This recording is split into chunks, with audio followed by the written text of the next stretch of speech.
here in the Borty and Nihar Show. Welcome back to the show. But I don't know if you guys noticed, but something's a little bit different today.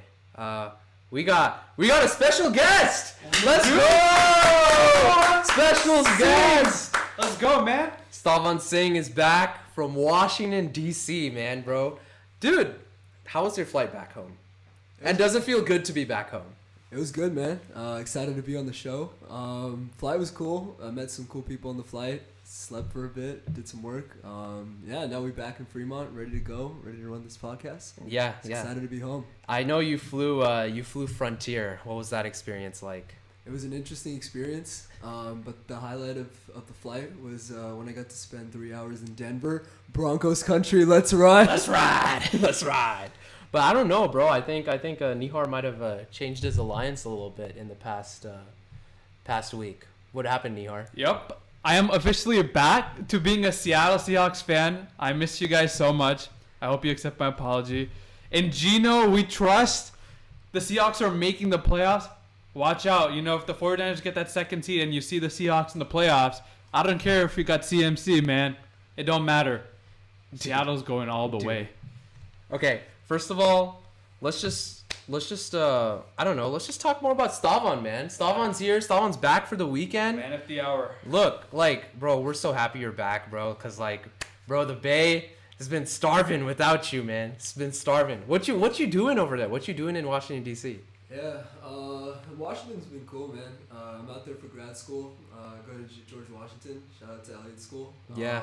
I'm getting my master's and just trying to find a job. Studying international relations, which is a good place to be. What's the coolest international what's the coolest thing you've done so far, or you learned about so far? Well, I mean, I think more than learning, I think it's just the location is really cool because everything is so close by. I live like my school is right across the street from the State Department. The White House is 5 minutes down, and sometimes you'll see the president's car or the motorcade going through. Oh, really? It's pretty cool. You see the motorcade sometimes? Yeah, sometimes. That's crazy. It's pretty cool. Yeah, I'll be walking after I take the bus, and then they'll just cut off the street, and then just wait for people, and then you can see the cars driving through, and bro, I feel like you guys gotta be on high alert because sure. There's definitely people who are trying to kill. Yeah, you can't get caught lacking, no. Dude. Yeah. No, that's crazy. But also okay, this is a random question. Because you want to do international affairs, which region do you want to work focus on the most, or do you have the most interest in right now? And that might have changed, but let me know. That's a good question. I think Africa has been a pretty cool continent that people don't give a lot of credit for. Really? It's a really cool place. There's so much different culture, different languages, different ethnic groups, and just it's an incredibly diverse place, But all the current events right now are mainly about Russia, Ukraine, Iran.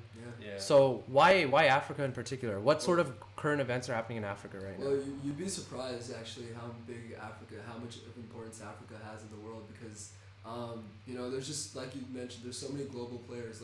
Russia is involved in half of the countries in Africa. The U.S. is finally getting involved in Africa. China has already been in Africa for. Where exactly in Africa? All over. All over, north, south. North Africa, West Africa is a really big place right now in the Sahel with all of the different extremist groups and civil wars and coups happening out there. But yeah, it's a cool place. There's a lot of different ethnicity, lots of culture that hasn't been explored yet. So. Do we anticipate Stavan Singh in Africa anytime in the future? Global ambassador. We'll see. That'd be a nice title. Ladies and gentlemen, you have future Stavan, future resident of I don't know which country in Africa would you want to live in? If you had to pick one. That's hard because every country in Africa is so different. But I think right off the top of my head, I think any of the North African countries Egypt would be a cool place to live for a bit. Kenya. Ethiopia, Kenya sounds pretty dope. Kenya, Tanzania. Really bro, a lot of people go there and check out the veldt. It's beautiful. Yeah. How's the United States influence in Africa? When you see those other countries, as we view as threats, let's say, how do they balance that out, or like I don't know how do they exert their influence? I guess in a way. Yeah. Wow, Nihar asking an intellectually stimulating question, man. Man, he's asking policy questions that even the policy. Man, Nihar, the international policy, man. He's I pressing. read this stuff. People don't know, but I actually read into this stuff. I try, learning a little bit more around the world and stuff. Always ask people. These All right. questions. Let the master let the guy respond. Let me see what he has to say. No, I mean that's a great question because the U.S. has had a pretty rough past when it comes to foreign policy and intervening in other countries, but I think finally, now that we're in the 21st century and now like a lot of threats are more global rather than regional, I think the U.S. is finally taking more of a diplomacy perspective rather than a military perspective. So in the next couple of years, you can definitely count on seeing a lot of U.S. investment into Africa, into a lot of natural resources there. So there's a lot of like either oil reserves or just like where's all the main oil, like which countries have the main like oil? So it's like right off the coast of Nigeria is a big one. Nigeria, like, so southern Nigeria, West you were saying, and then right off the coast of the Atlantic. It's like Senegal too. Senegal is like a little bit more north, but yeah, they Okay. have a lot of and then it's important too because of like the trade and the different routes that go through all of Africa. So it's important to have that that connection between U.S. and. What about a future vacation in Casablanca? How about that? Yeah, that sounds fun. Yeah, no, great. No, dude, like that's cool. Like I'm really glad that you're like, and you're in DC, bro. Like this is the place to do those sort of things. It's the place to be. So, bro, like I visited his campus, and you walk from. It's called Foggy Bottom campus. Foggy Bottom is the and DC.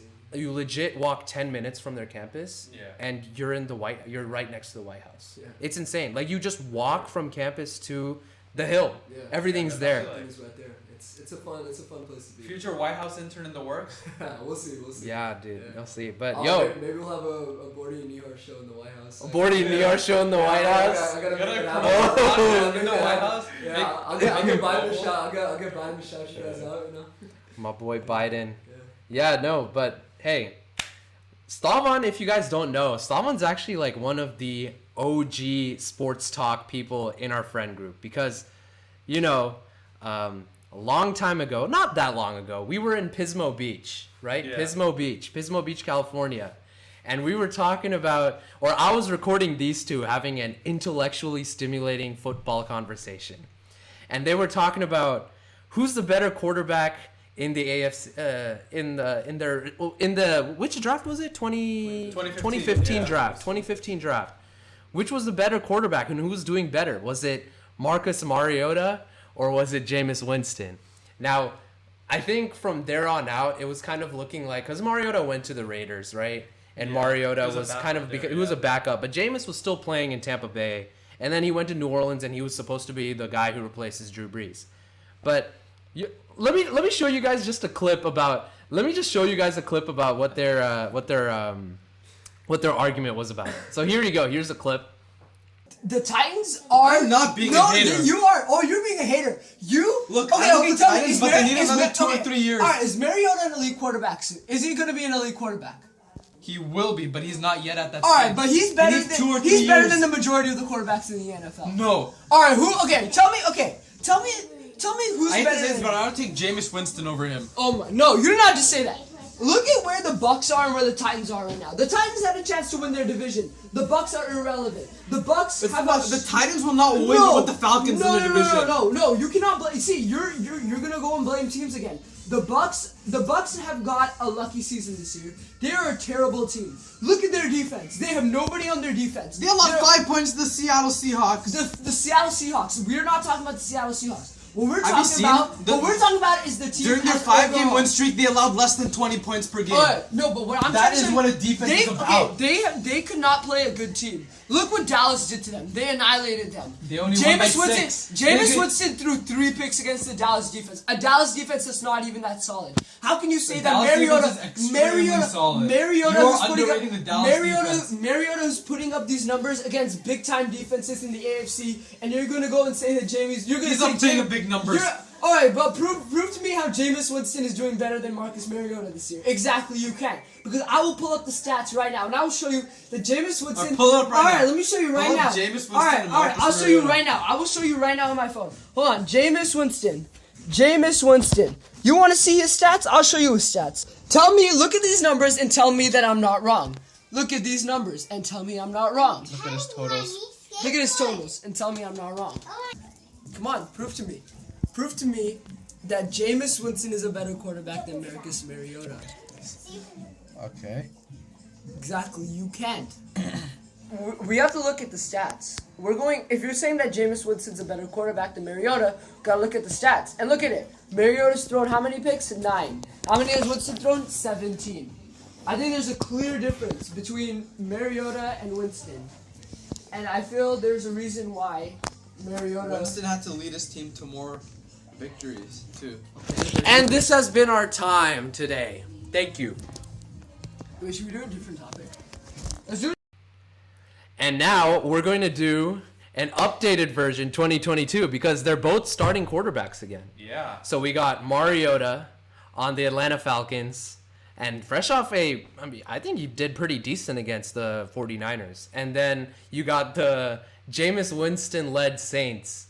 And there's something going on with his vertebrae, but I mean, he's still kind of, in the topic of being the starting quarterback. But obviously right now, Andy Dalton's the quarterback, but we'll get to Andy Dalton in a bit. Right now, I want to see you guys talk again about Winston versus Mariota. Are you guys still on opposing fields on the Winston-Mariota debate or not? Okay, so right now, I would still say Mariota's more, I could count on him more as a starter because he's durable. And also he has that threat of running the football. But as I see moving into the future, I like Jameis being the better quarterback just because of the weapons he has around him. He has Olave or Olave. I don't know. Olave. I don't know how to pronounce it, alright? Olave. Olave. I think it's Olave, right? Okay, Olave, yeah. Michael Thomas, Jarvis Landry, Kamara. You have a lot of offensive weapons Jameis could use. As Mariota does have weapons, but they run more of a run-first offense. So I don't know how his passing is going to be. So that's why I say Jameis's potential is more. But right now, I'd want Mariota as my quarterback to start with. What do you think, Stavan? Yeah, I think I kind of agree with Nihar at this point in their careers because I think Mariota is going to give you consistency. I think you can look to him. He'll give you 150 to 200 passing yards a game. He'll maybe throw for a touchdown, maybe 2. But I think that's Mariota's ceiling. I think that's what he's gonna give you. But Jameis is that type of guy who can, in one game can drop 5 touchdowns and throw for 400 yards. And especially given the fact that he has all those weapons that Nihar talked about. Yeah. I think the upside is there for him for sure. I just think that the Saints need to bring in a better coach because Dennis Allen has been pretty disappointing. Yeah, I mean, he didn't have success in Oakland, and now he's struggling a lot in New Orleans. He's a great defensive coordinator, not a great head coach. A lot of coordinators don't make great head coaches. Yeah, Fangio just comes to mind. Great Nathaniel Hackett right now. Oh my God, dude, hella. Broncos and hiring coordinators, and it's not good. Yeah, it's But in terms, you guys are both on the Jameis train or the Mariota train right now? Right now, I'm on the Mariota train. And you're on the Mariota train too? I'm not Mariota train for now, but in the future, when Jameis is healthy, you give him the right weapons, the right offensive scheme. I think he can be card. He is a wild card. That's what his ceiling can be incredibly high, but it can also be incredibly low. Right. He'll give you 30 interceptions, 30 touchdowns. 30 interceptions. Yeah, oh that's my God. The type of guy he is. What was that? That was the 2019 season? Yeah, the year before the Bucs. The year before the Bucs gave up on him and they brought Brady in and they won the Super Bowl. But man, it's crazy. Okay, cool. No, I like that it's mainly Mariota because I feel like sports media has been generally very forgetful or very dismissive about Mariota. He has a playoff win. But not only that, he was playing well when Carr was hurt. And I feel like everyone just kind of forgot about that and put Carr back in. So then when Mariota went to the Falcons, everyone was like, oh, the Falcons are tanking for the first overall pick.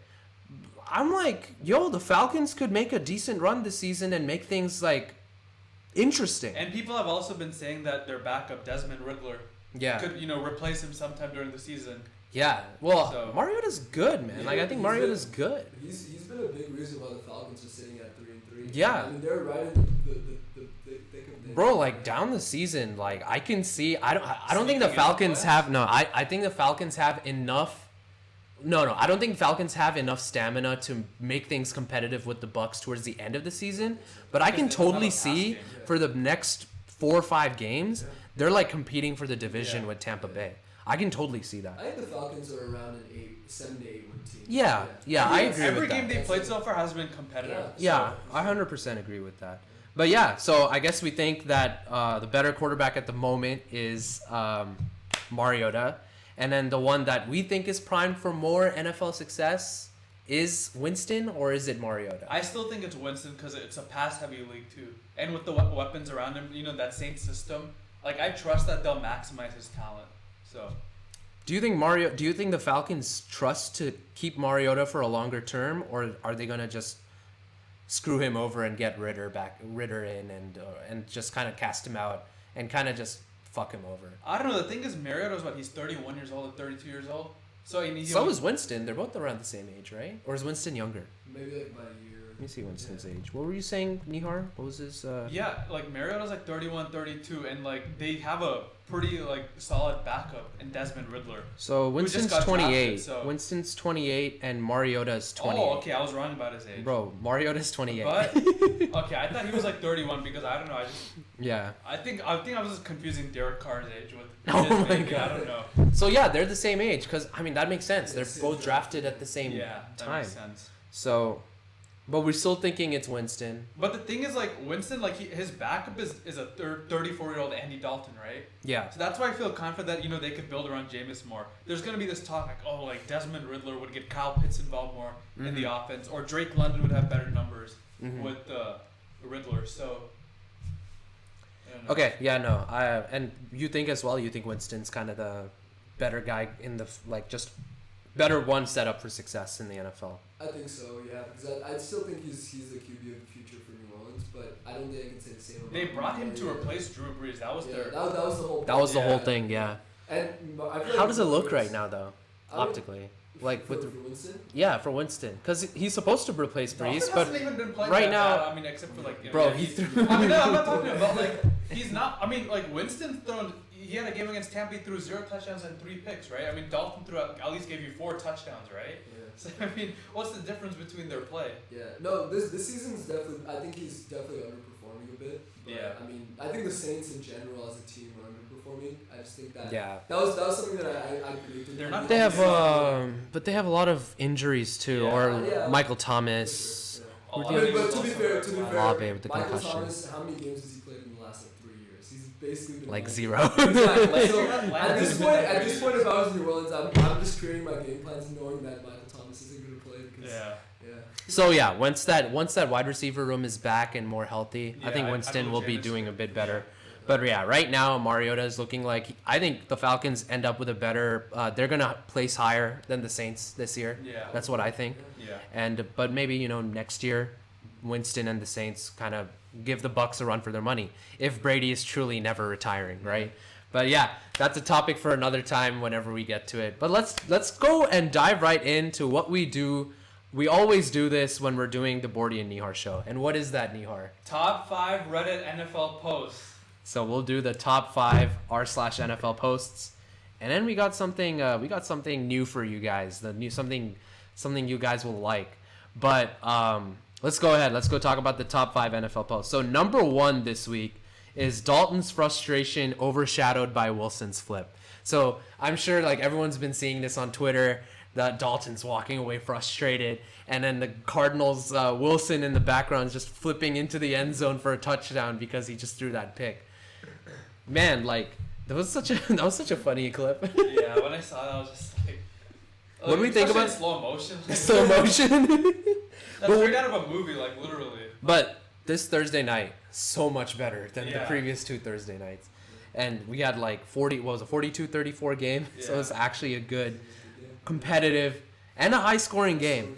So, what do we think overall? What are some takeaways from that Thursday night game? Especially the Cardinals and the Saints.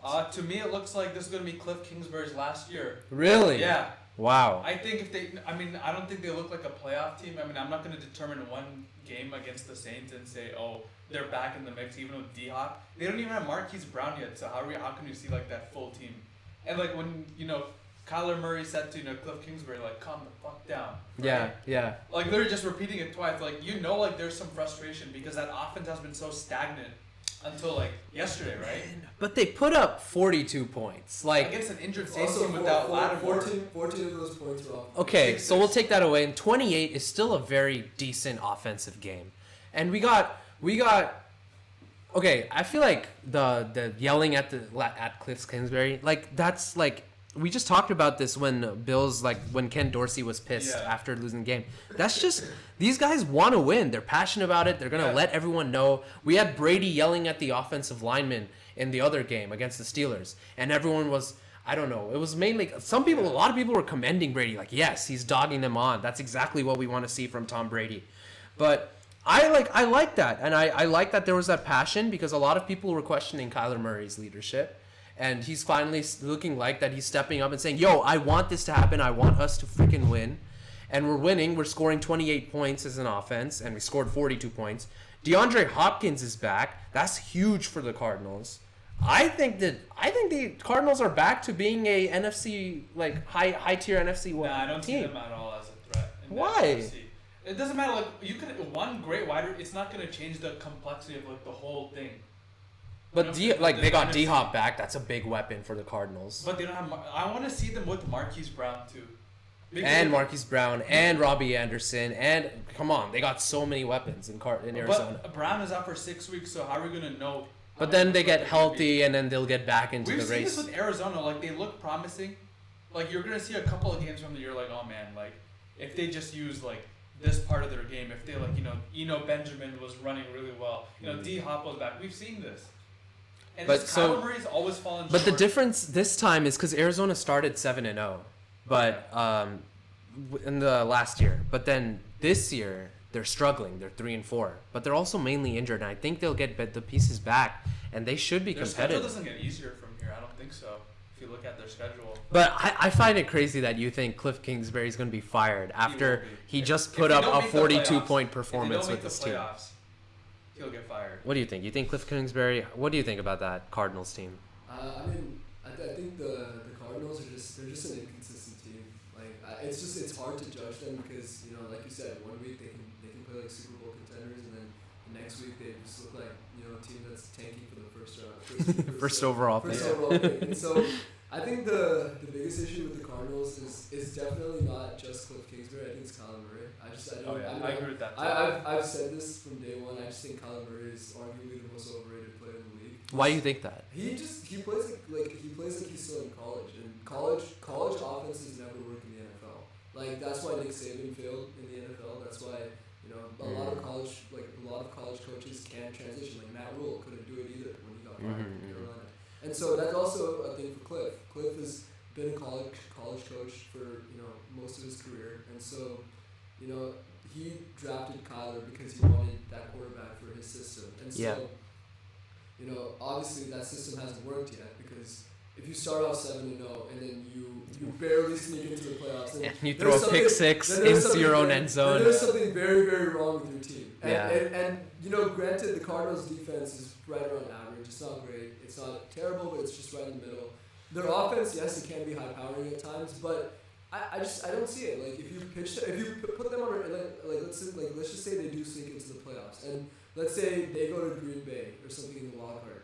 Do you really see Arizona winning that game? I can't see it. I don't think they have the weapons. Like, they have the weapons, but I don't think that they have the right coaching, and I don't think that Kyler Murray is the answer at quarterback. I just think that there's, right off the top of my head, the Bucks, the Niners, the Packers, the Cowboys, the Eagles, the Giants, even maybe the Rams are all better than Arizona. Yeah, I can see that. Maybe like Seattle at this point, they beat them. No, but here's the thing, right? I look at Kyler Murray, and I see a young Russell Wilson. Do you not see that? He's a wannabe younger Russell Wilson. But he's doing exactly what Russell Wilson does: is evade D linemen, make the pass. Younger Russell Wilson knows how to evade them and also make the right reads. So you don't think he makes the right reads? Yeah, and Russell Wilson back in those days was clutch. And Kyler Murray's not clutch. Kyler Murray's not clutch. What about that? What about the Bills game? Remember that Kyler Murray? That's like a statement. That's not clutch. D-Hop. Also, okay. I think the issue with Kyler is that he's gotten predictable now. Like the problem with quarterbacks like Kyler and now in a sense kind of like Russell is that like once you figure out their game plan, you can see that it's really difficult for them to do it. Yeah. And if you put Kyler against a tough defense, like he's not going to be able to win those games. Yeah. Because like so much. If you have a good pass rush, you have a good secondary, he's not going to force throws because secondary can knock that down. And then Kyler Murray and like the Cardinals O-line isn't amazing either. So if you have like a pass rush, like a healthy Niners pass rush, like he's not going to be able to do much against any team. Like he's that. such a stat patter too. He is. He like, really is. Yeah. I've seen him like when the game's at a hand, he just like gets those extra yards. Like perfect example of why I don't think the Cardinals are great is because look back to that Eagles game. That Eagles game, they were driving down the field. They were down 2017. They needed a field goal to tie. Mm-hmm. So yeah, they got the yards. They were driving. But then Kyler Murray decided to run. It was a design run. I'm pretty sure it was a design run. And he takes off and he runs towards the sideline. He doesn't reach the sideline, so he slides. But the thing is, he slid before he picked up the first down. So then it was third, and they didn't have timeout, so he was forced to spike it, and they wasted it down instead of having a chance to get closer for their inexperienced field goal kicker, who went then and missed the field goal. So it's those type of things which makes me feel like Kyler Murray just doesn't have the awareness. Cliff Kingsbury they're not on the same page when it comes to the offense, and so like I think the Cardinals just have the talent to be like right around 8-9 win team, but I don't think that they're anywhere near the top of the NFC. I mean, to be honest, the NFC West, like all teams look like a 9-10 win team, so it could work. Yeah. But okay, let's say this very quick. The problem is I could see 3 teams from the NFC East making the playoffs. Yeah, I agree. The Eagles, the Cowboys, and the Giants. So that's why I'm saying like the NFC West might only have one. The only team, the only team that's making it is the division winner. I think will be the Niners. So okay, let's say yes or no. Just answer yes or no. Cardinals making the playoffs? No. Cliff Kingsbury getting fired after the season? No. Yeah. Okay. All right. We'll see how that goes. We'll see how the Cardinals do. And I think the Saints we've talked about a lot already. So let's talk about the next post. Let's talk about number 2. Let's talk about the blockbuster trade that happened yesterday.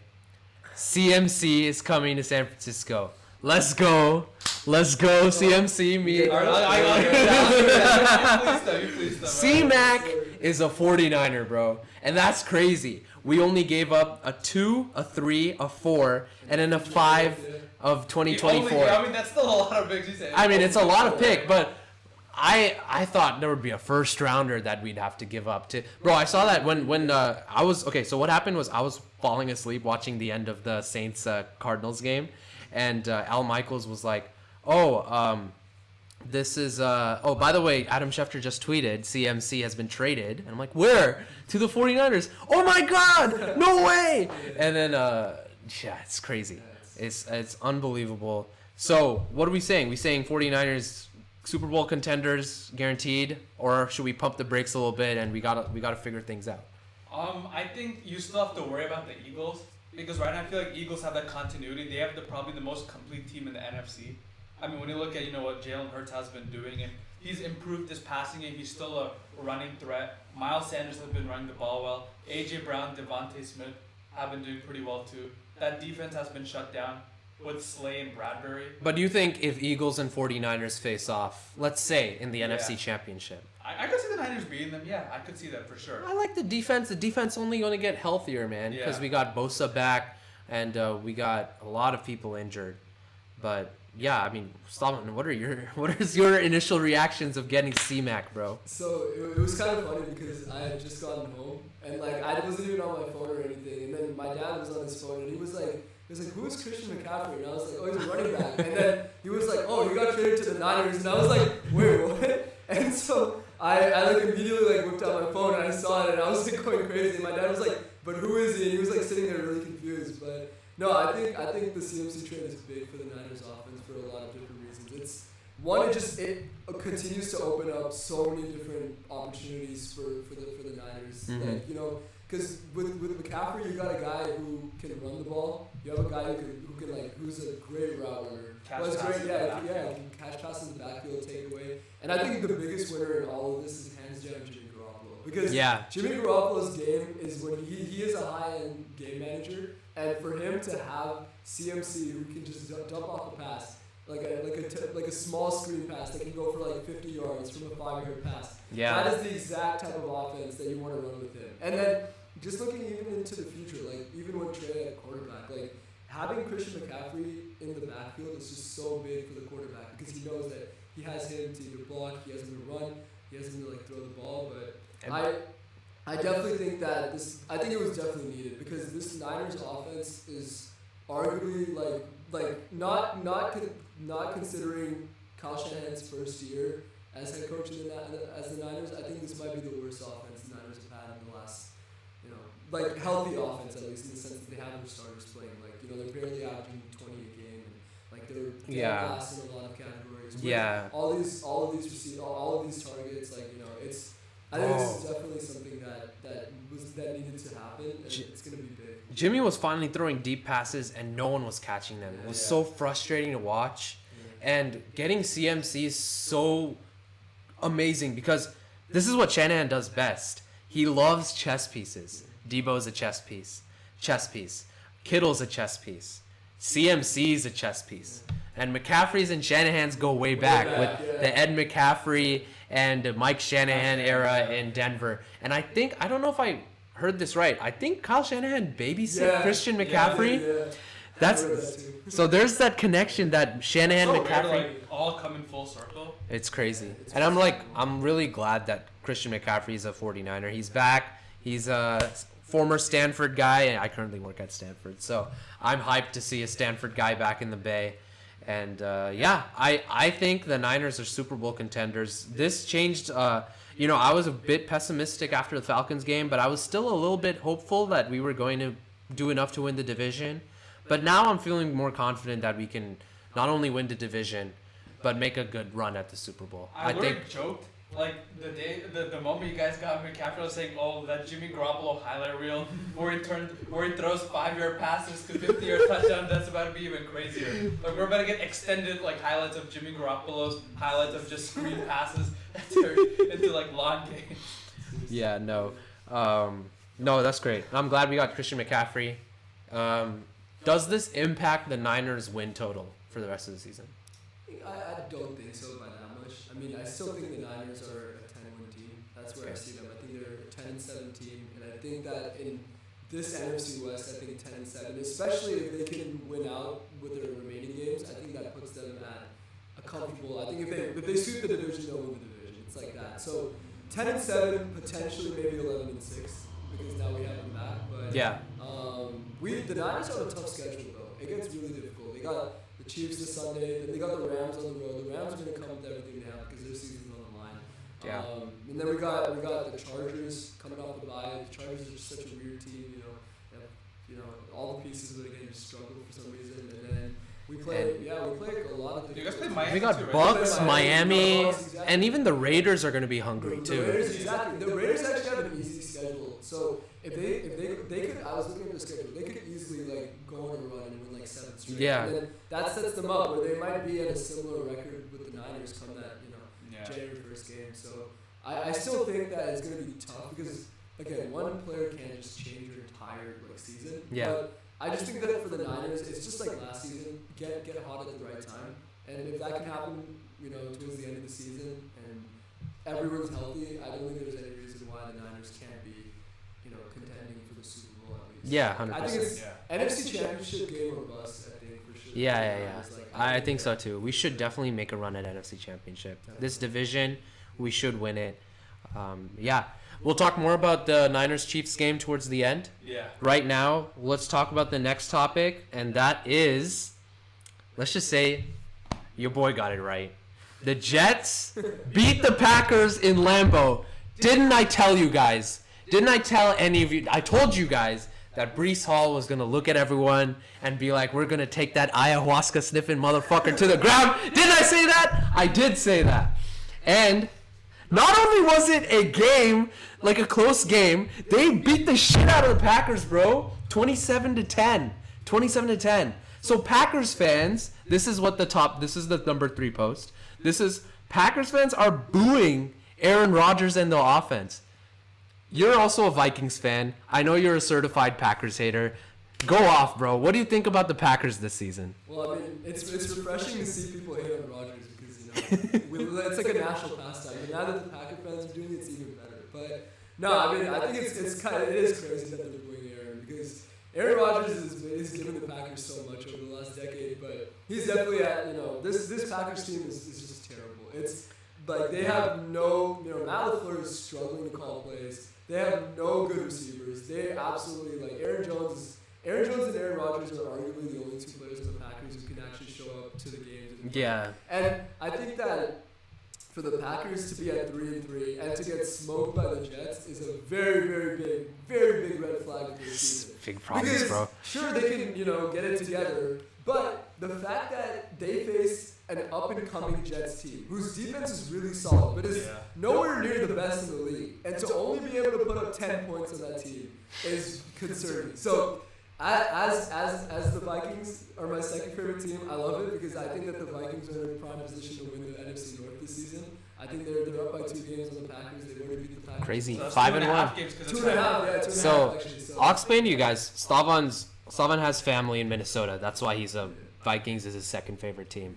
His aunt lives in Minnesota. What do you think, though? What about the Packers? I know you come from a different Packers hating perspective because you're a Seahawks fan, and the Packers have kind of been like a big rival of the Seahawks for a while, for the past decade. You're a Seahawks fan again? Oh.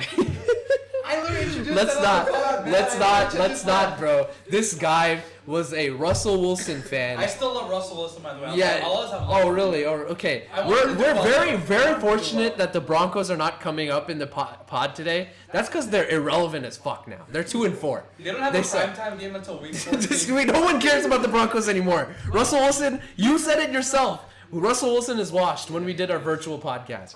So, yeah, we're not talking about the Broncos. We're not talking about the Seahawks, but, coming from your past Seahawks experience as an Russell Wilson ex-Seahawk, you had a lot of issues with the Packers. That's a nice way to put it. We had a lot of issues with the Packers, or not we. You had a lot of issues with the Packers. Are you glad to see Packers fans boo Russ? Not Russ. They'll always boo Russ. But are you glad to see Packers fans boo Aaron Rodgers? You feel sad? What do you feel? Honestly, don't know how to feel about this, honestly. I mean, usually I would be happy in this situation, but I'm just seeing a lot of, fans lately booing their home team. I don't know. A lot of unhappiness. I've just been seeing lately, across teams this season, even across the NBA so far. No, that's crazy. It's just, no. Think about booing this. your own team. I think something crazy. I think 27 out of 32 NFL teams are 500 or lower. Yeah. Something insane like that. A lot of teams are 3-3. The Packers themselves are 3-3. Yeah. They're 3-3. A lot of teams play mediocre football. Yeah, I can understand why a lot of fans are upset right now because a lot of teams can't get it going. I'll do another straight, just like your Broncos. And then, I think with the Rodgers situation, they just don't have receivers. Rodgers doesn't have weapons, and he's not doing a great job coaching up his receivers. That's what I think too. He's supposed to simplify the system. Yeah, I was about to say that. Yeah. Right. Okay. Yeah. Tell me. He's supposed to simplify the system when you're supposed to now go more complex because you're now approaching midway through the season. I think you just gotta get back to the basics. Literally, make Aaron Jones your number one guy. I think you gotta get the run game involved more. I remember a long time back. I remember Seattle, right? This was when the Legion of Boom left. It was 2018 season. Everybody counted them out. Everybody said they weren't going to the playoffs. They started 4-5 that season, right? And what they did was, you know what? We're gonna predicate our game around Chris Carson. He's gonna be our guy, and we're gonna use a heavy play action. Are you using the Seahawks as an example of what Aaron Rodgers should do? Yeah, I am. Bruh. Because that's what they did. They were 4-5. They went 10-6 that season. They started 4-5. They became 10-6. Because you know why? Chris Carson was, and even that run game in general started averaging 170, 180 yards rushing. Jeez. Yeah, I'm not kidding. They were the best rushing attack after that bad start they had. And then Russell Wilson started to get his groove going. he started to become more confident. So what you got to do is get Aaron Jones and AJ Dillon involved more. Make that the basis of your offense instead of trying to pass a lot. So Packers becoming more run first. Run first, play action type. Wow. That's okay. that's I think what they mean by simplify the offense. That's the thing, but Like that's, give Aaron but okay, Jones, it's so weird because you're Dillon supposed 35 rushes. you're per supposed to have Aaron Rodgers, who's supposed to be the back-to-back MVP, game. Yeah. and he's not. And it's a run first team. Yeah. Well, I feel like the Packers are in huge trouble. Do the Packers have a chance of winning the division now, or are we still? I mean, I never rule them out of the division just because there's a history of that. The NFC North just can't hold on to leads. Yeah. Regardless of who it is, but Yeah. yeah, can't rule them out. But I don't know if I see the Packers as contenders. Yeah, I ruled them out. You rule them out. I ruled them out. Yeah, Why? they're done. They're done. Damn. Okay. So wait, question: Do you think the Packers miss the playoffs? You know, I've been thinking about that. They might miss it. They Wow. might miss the playoffs. You're saying the Packers and Aaron Rodgers is missing the playoffs for the first time since Actually, no, here's the 2016. thing. If they lose to the Commanders on Sunday, they're missing the playoffs. Okay. That's valid. That's valid. That's actually a great segue to the next post, because the next post is what Carson Wentz has said to Taylor Heinicke. So Carson Wentz told Taylor Heinicke in the locker room he thought his finger was broken. Heinicke, quote, "I said I'm going to pretend I didn't hear that because I got plans to play golf in Norfolk." So that's what Heinicke said to Wentz. And let's just say, can we blame Heinicke? Like, honestly, can we blame Taylor Heinicke for saying that? The Washington Commanders arguably might be the biggest joke of a franchise in any sports. Like, it's just unbelievable how bad they manage everything related to that organization. And I just think that when it comes to like quarterback play, like I don't blame them. Like, who would want to play quarterback for that team? They're a terrible team. Like the owner is terrible. The fans just have nothing to root for. So their stadium is like more than half empty for their home games. They literally And there's literal shit dripping in the stadium too. They Are you gonna go see a Commanders game this season? No. You gotta pay Dan Snyder my money? Dude, exactly, bro. Can we blame Heinicke? Like, he wants to go play golf, dude. But it's funny that you say the Commanders are the biggest joke of a team, especially when my guy right here said the Washington Commanders. I already apologized for this. I already said all my things. I don't want to get there anymore. I'm done with that. All right, fine. I'll let you go. But okay, let me ask you this, Nihar. Yeah. What do the Commanders have to do in order to win the division again and be a good team again? Pray that every other team gets injured. Whoa! Yo, you want everyone injured on the Commanders? No, pray that the other teams. Oh. Yeah, that's what No, but like in the future, like let's say this season's a lost cause, right? Okay. Like what? It is a loss. Okay, this season is a lost cause. What do we have to do to get the Commanders back to being a division-winning team in this division? Get yourself a defense. I think their quarterback William Jackson requested a trade. He's been terrible. He's like, the scheme isn't my. I'm not used to this scheme. Like, dude, that's not an excuse to allow like the worst like passer rating on you, bro. Like, dude, that just means you're shit. That's not the scheme, bro. If you can't cover your guy, that means you're bad. Like, dude. What about Chase Young though? Chase Young's still there. He's been hurt, right? Yeah. He hasn't been playing, so you don't have him. Like, they haven't been able to stop anybody. I mean, okay, yeah, like you stop Justin Fields and the Bears, like that's not an accomplishment. But like every other team, like you couldn't stop Cooper Rush. Like what? Even like Jacksonville was able to get points on you guys. Yeah. Like the Lions got points on you guys. Like everybody's been able to score on you. Like and like the receivers, man. Like Curtis Samuel, like he was dropping so many balls against the Bears. And I feel so bad for McLaurin because McLaurin's such a great so receiver. elite, bro. And the other guy, Jahan Dotson, also has been making some moves too. But I want to hear the DC guy. What about the DC guy? You're right then and there in the midst of all the crap that's going on. Yeah, I think personally, I just think that it's time for full, complete rebuild for that team. I think Ron Rivera is a great coach. Nothing against him, but I think it's time for him to go. I agree with that. When he called out Carson Wentz for his play, I didn't think that's very professional sport, like a coach to do that. And just because, honestly, Carson Wentz isn't great. He's nowhere near great, but he's been their best offensive player. You know, he's been putting in numbers for them, and so it's not his problem. I think get rid of Wentz. Get like just. He has 10 touchdowns this year. That sucks because or even if you want to like build around Wentz, you really do think that Wentz is a guy you can build around and you can keep him. But I think trade guys like Terry McLaurin, trade guys like Chase Young, guys who actually have some value left in that team, and get as many draft picks as you can. Bring in a young head coach. Bring in maybe like a Nico Ryan next season, a guy who knows.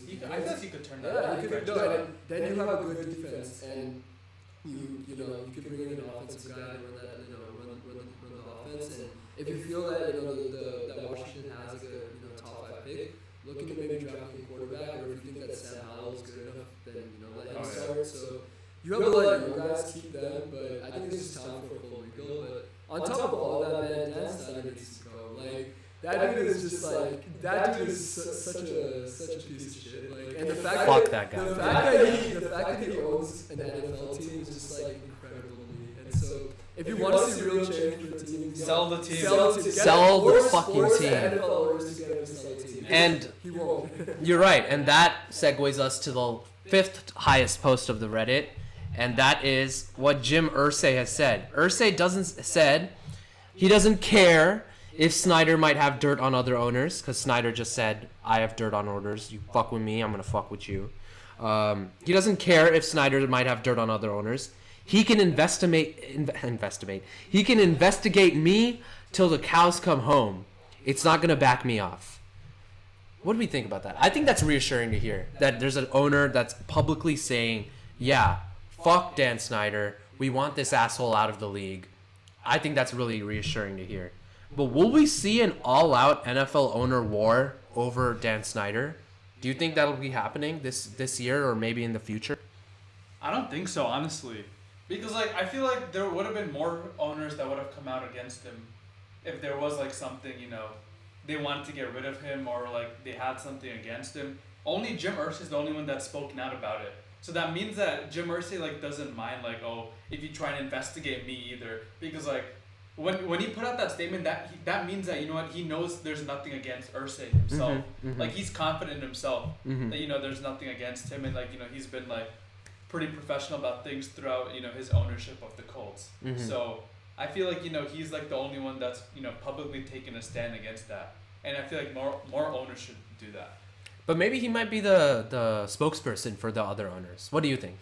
I mean, I think this just kind of goes to show how, at the end of the day, no matter what we think as fans, the NFL is just a business. Because for the owners, man, they're making so much money off these teams. They could care less, and they could care less who owns the Washington Commanders. And for them, actually, especially the owners that are in the NFC East or in the NFC, right? Having this team be a complete dumpster fire just makes your chances of being better, like a little bit higher. And but at what point does it become, it's good for the other NFC East teams and it's bad for the league image as a whole? I think the NFL in general doesn't have a great image for a lot of reasons. And so I think that from a money perspective, I don't think that their image really gets affected, whether Dan Snyder is the owner or not. And so if he does stick around, then I don't think that other owners are being affected by that. I think that they're just doing their own thing and Dan Snyder is doing his own thing. But at the same time, if he somehow sells the team and gets kicked out of the league, I don't think that people would mind that either. I just think that for NFL owners, at the end of the day, it's about money and about making their team profitable and something that people want to be a fan of. And so for them, it doesn't matter at the end of the day. So we need, for example, when the Washington Commanders were called the Washington Redskins, the FedEx pulled everything. They said, we don't want to support your team until you change the name. Yeah. And they did that. They finally did change the name. After years of Dan Snyder saying, hell no, I'm not changing the team name because it's so rich and historic and filled with a lot of memories. But now, we need people to step up again and be like, I'm not going to fund the Commanders until Dan Snyder is out of there. Yeah. And I feel like that will get things talking. And I feel like it should have already got them talking because it's already hurting the league image a lot, especially with DC sports.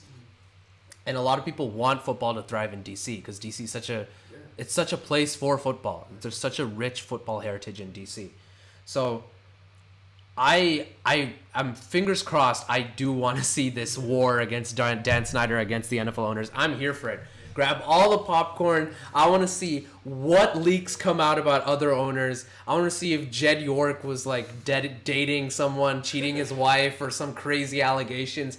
I don't care, bro. I want this beef. I want this drama, and I want to grab my popcorn and watch this. Just Bring it on. Nothing better than watching old white men fight and throw insults at each other. So old white men. So what do we? Robert Kraft, Jerry Jones. Oh, Robert Don't fuck Kraft. with me. Don't fuck with me.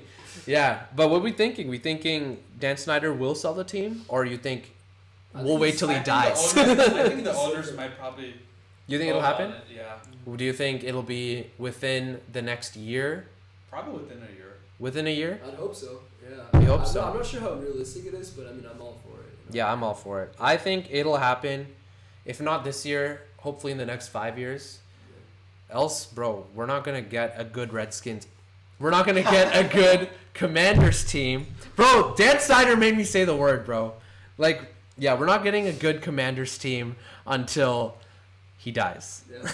That's he's not even straight up. old. This dude's like, I'm pretty sure he's in his 50s. Yeah, he's relatively young. So yeah, but that's it about the top Reddit posts. We're gonna try a little bit of a new segment here, okay? We're gonna do Nihar 9. the NFL Nihar 9. Let's get it. And now what we're gonna do is Nihar's gonna rate his top 9 NFL teams After 6 weeks. after 6 weeks. So what I'm gonna do is I'm gonna screen record this guy's PowerPoint because this guy's doing his graphics on a PowerPoint. Bro, we're trying our best here at the Borty and Nihar Show. Okay, so let's go ahead and let's get this rolling. Let's so let me just get this set up. All right, Nihar, whenever you're ready. All right. Let's get into this. Let's talk about the Nihar 9. Go ahead, take the show. All right, so these are my top 9 teams after 6 weeks of the NFL season being played. Hopefully y'all like it, and I'll post it on Instagram after. All right, so let's get straight into this. Number 9, give it to me. Shit, 1 sec. Shit, 1 sec, sorry, technical difficulties. Okay, go ahead. All right, number 9, give it to me. The Baltimore Ravens. All right. Let me tell you something. They still got Lamar Jackson. He's thrown 13 touchdowns this year, and he's rushed for over 430 yards. Yes, they've had a couple of ugly losses. They've blown leads. But guess what? Those are the games they should have won too. But it shows me that, hey, like they can compete with these teams. They've gotten big leads on these teams too. So yeah, even though they're 3-3, they've shown me like, hey, like if they fix like a few mistakes, they're legit. And, they could make some noise in the AFC and, get over those playoff demons. So yeah, number 9, Baltimore Ravens. All right, number 8, give it to me. Number 8.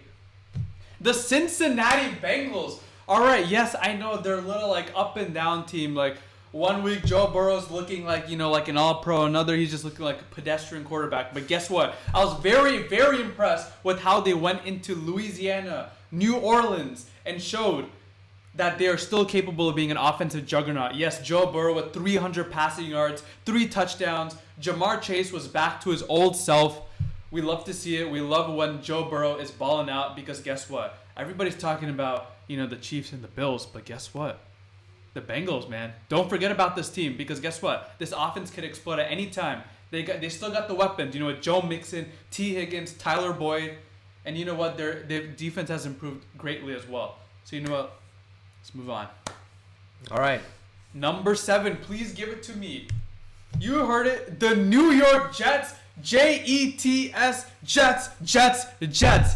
Why? All right. They just came out one of the most impressive victories I've seen in a long time. The Packers, you rarely beat at home. They not only beat the Packers, they stomped them. 27-10. They did it with a combination of defense, special teams, offense. Breece Hall was going crazy. We saw that impressive touchdown. That was a great play design, by the way. Whoever got that Breece Hall play, you know what? That was impressive. I think who was the coordinator? Mike LaFleur, right? Yeah, the offensive coordinator for the Jets. Yeah, Mike LaFleur. Yeah, he was playing well. I know Zach Wilson, wasn't his best, but hey, every other part of the offense was clicking. That defense, man, that's top 10. Robert Saleh got these guys rolling. When Quinn and Williams attacking the quarterback, stopping the run. Oh my God, that's deadly. And what can we say about, our man, Sauce Gardner, shutting down everybody in his path, wearing the cheese head after winning. They got nothing against him. That's what I call a new swagger, a new flow to this Jets team. And guess what? The Jets could make the playoffs. You said that last podcast, Aritra. I did. The Jets have something. They got something special going. This might be the best team since the Mark Sanchez days. So you know what? That's number 7. Let's go to number 6. Here we go. The Los Angeles Chargers. What the Los Angeles Chargers showed me last week, even though at the expense of the Denver Broncos, is they're able to win ugly. In the past, the Chargers have not been able to win ugly. Those are the games we look at in the past and say, man, the Chargers had so many chances to win that, but they failed. And these are the games that cost them the playoffs. But guess what? The Chargers are now learning how to win ugly. Justin Herbert threw 57 times and didn't even throw a touchdown pass. But guess what? Most important play of the game, 3rd and 12. Their kicker was literally on one, his leg was not even working. He needed to pick up yards on that 3rd and 12. Dustin Hopkins. Yeah, Dustin Hopkins. Justin Herbert literally rolled out to his left, threw a 9-yard pass, which ended up being the game-winning field goal. Brought them closer to field goal range, ended up being the game-winning field goal. So which showed me that, even in ugly moments, you're able to find a way. The Chargers, defense, Brandon Staley made that adjustment of benching J.C. Jackson when he was getting cooked, putting in Mike Davis. And that 3rd down blitz call after the 2-minute warning to sack Russell Wilson, that was something I've never seen. Because literally, I blinked and he was sacked. That was one of the quickest blitzes I've ever seen getting to the quarterback. Their defense has improved. They're finding ways to win. They're 4-2. And they're tied with the Chiefs in the AFC West. So, hey, could they, dethrone the Chiefs as the AFC West champions? Who knows? We'll have to see. All right. Number 5, give it to me. How can we not forget the New York Giants, a.k.a. the Big Blue? That 3-headed monster of Kayvon Thibodeau, Dexter Lawrence. Who's the other guy? Yes. Leonard Williams. Yeah, Leonard Williams. There we go. I didn't forget. See, I remember. Okay. Okay. Yeah, I remember the name. That 3-headed monster right there. Disrupting opposing team's offensive line. Their defense has been spectacular. Daniel Jones has been playing mistake-free football, being a solid game manager without really a true number 1 receiver. Kenny Golladay has been selling for that team. He committed legalized robbery, but yet they are still 5-1 because guess what?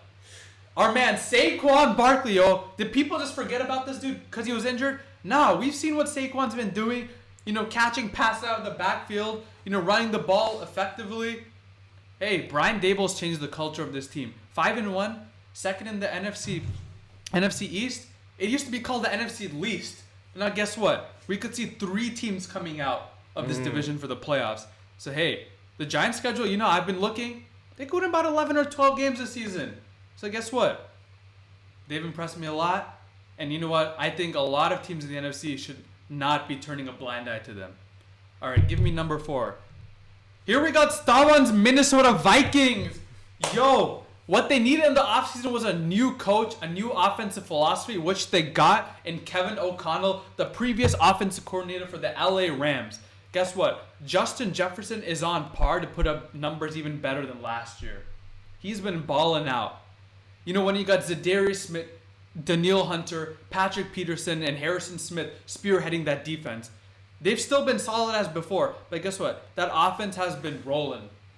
With the Jettas, I know Thielen, hasn't been himself, but at least, I feel like they're going to get him involved more in the offense. I think lately he's been playing a little better. Dalvin Cook has been solid as ever. Kirk Cousins, I think, is, he's not playing his best football, but he's able to, move the ball down the field. The play calling is a lot more creative this time. You can tell Minnesota has a different swag or a different feel. We've seen Kirk Cousins post game, rocking that chain. I see literally videos of Kirk Cousins, he's literally dripped out in that chain, man. I gotta get something like that too. Kirk Cousins, I feel like he's more confident than ever. Just win your primetime games and you're gonna be unstoppable. But the Minnesota Vikings have thoroughly impressed me, and I think they're gonna win their division. Okay. Number 3, the Kansas City Chiefs. You know what? I'll admit I was wrong about the Chiefs. I thought Tyreek Hill, with Tyreek Hill being gone, I thought, their offense is going to struggle mightily. I said they were going to finish last in the AFC West. Oh my God. But you know what? They could finish either first or second, the way it's looking. Even without Tyreek Hill, they still have the highest scoring offense. Mahomes has been balling out. You know, Kelsey has been Kelsey. They've been using their offensive weapons, very sparingly. Been able to balance that with Juju and Valdez-Scantling, using Edwards-Helaire in the backfield, using that trio of running backs with Pacheco and Jerick McKinnon. Their offense, with Andy Reid, is still as good as ever. Now the question is, their defensive guys are going to come back. I think against the Bills, they're missing their corners. I think their linebacker, Willie Gay Jr., was missing. So you know what? They're able to limit the Bills to 24 points even despite, missing some of their key defensive pieces. And Patrick Mahomes, making two, uncharacteristic interceptions. I feel in the playoffs, Mahomes is not going to do things like that. We know how Mahomes is in the playoffs. And you know what? Do not count this team out because you know what? They could go on another run and, we're going to be like, yeah, we shouldn't have underestimated Mahomes. Give me number 2. The Philadelphia Eagles. They're undefeated. I know your people are thinking, why aren't they number 1? They're undefeated. I've said they've been playing like the most complete team in football. Why? All right, let me get straight to this. Jalen Hurts has taken that leap as not just a playmaker, but as a leader. People in the locker room respect Jalen Hurts. They're going to run through a wall for this guy. Miles Sanders, that dual threat of Jalen Hurts and Miles Sanders as the best running game in the league. That defense, man, oh my God. With Darius Slay and James Bradbury, how can you ask for a better cornerback duo? Arguably, you could say, DJ Reed and Sauce Gardner might be the second best, but this one is easily the best in the league. With CJ Gardner-Johnson being a very good safety, you got your amazing receivers. That trade acquisition of A.J. Brown has changed the life of this offense. He's getting better looks for Devontae Smith, Zach Pascal, Dallas Goedert. Oh my God. I don't think Philly has even tapped into their potential yet, which makes them scary. And what the thing about Philadelphia is they've had very good first halves. They haven't had great second halves. Exactly. They've only had if you look at their offense in the second half, they haven't been as effective, which is what is scary because they're still undefeated despite that flaw. Mm-hmm. And we could see, moving forward, they could win the whole thing. So yeah, that's why I have them at number 2 and a little bit lighter schedule. That's why I have that at number 2. Okay. So are we ready for the number 1 team in football after 6 weeks? Aritra, give it to me. All right. The Buffalo Bills. How can we not say the Buffalo Bills are not the best team in football? Josh Allen is the MVP candidate. They have the best offense in the league to me, the most dangerous, potent offense with Stephon Diggs, Gabe Davis, Josh Allen. I can't even speak about the evolution and the steps this guy's taken from his rookie year to now. I don't think anybody's seen that coming. That defense and acquiring Von Miller in the offseason, that was probably their most important acquisition because now that was a question mark after last year. Hey, you were 13 seconds away from the AFC Championship and your defense just sold. You supposedly had the number 1 defense and you still allowed Patrick Mahomes and company to drive the ball down the field, get whatever they want. They got no pressure on Mahomes and now they addressed that problem. Von Miller, as we saw last week, was the reason why they beat the Kansas City Chiefs. And guess what? He could be the reason why the road to the Super Bowl goes through Buffalo. So watch out. Jordan Poyer playing amazing. Tre'Davious White is going to make his return, which is going to make their secondary even better. And man, Stephon Diggs, man, he's just impressed me so much. It feels like he's gotten better. As great as he is, I feel like this year is going to be his best year. And with Ken Dorsey, that passion Ken Dorsey has to fix that offense after Miami, we've seen the results after that. And I feel like they're the most complete team in football. Great.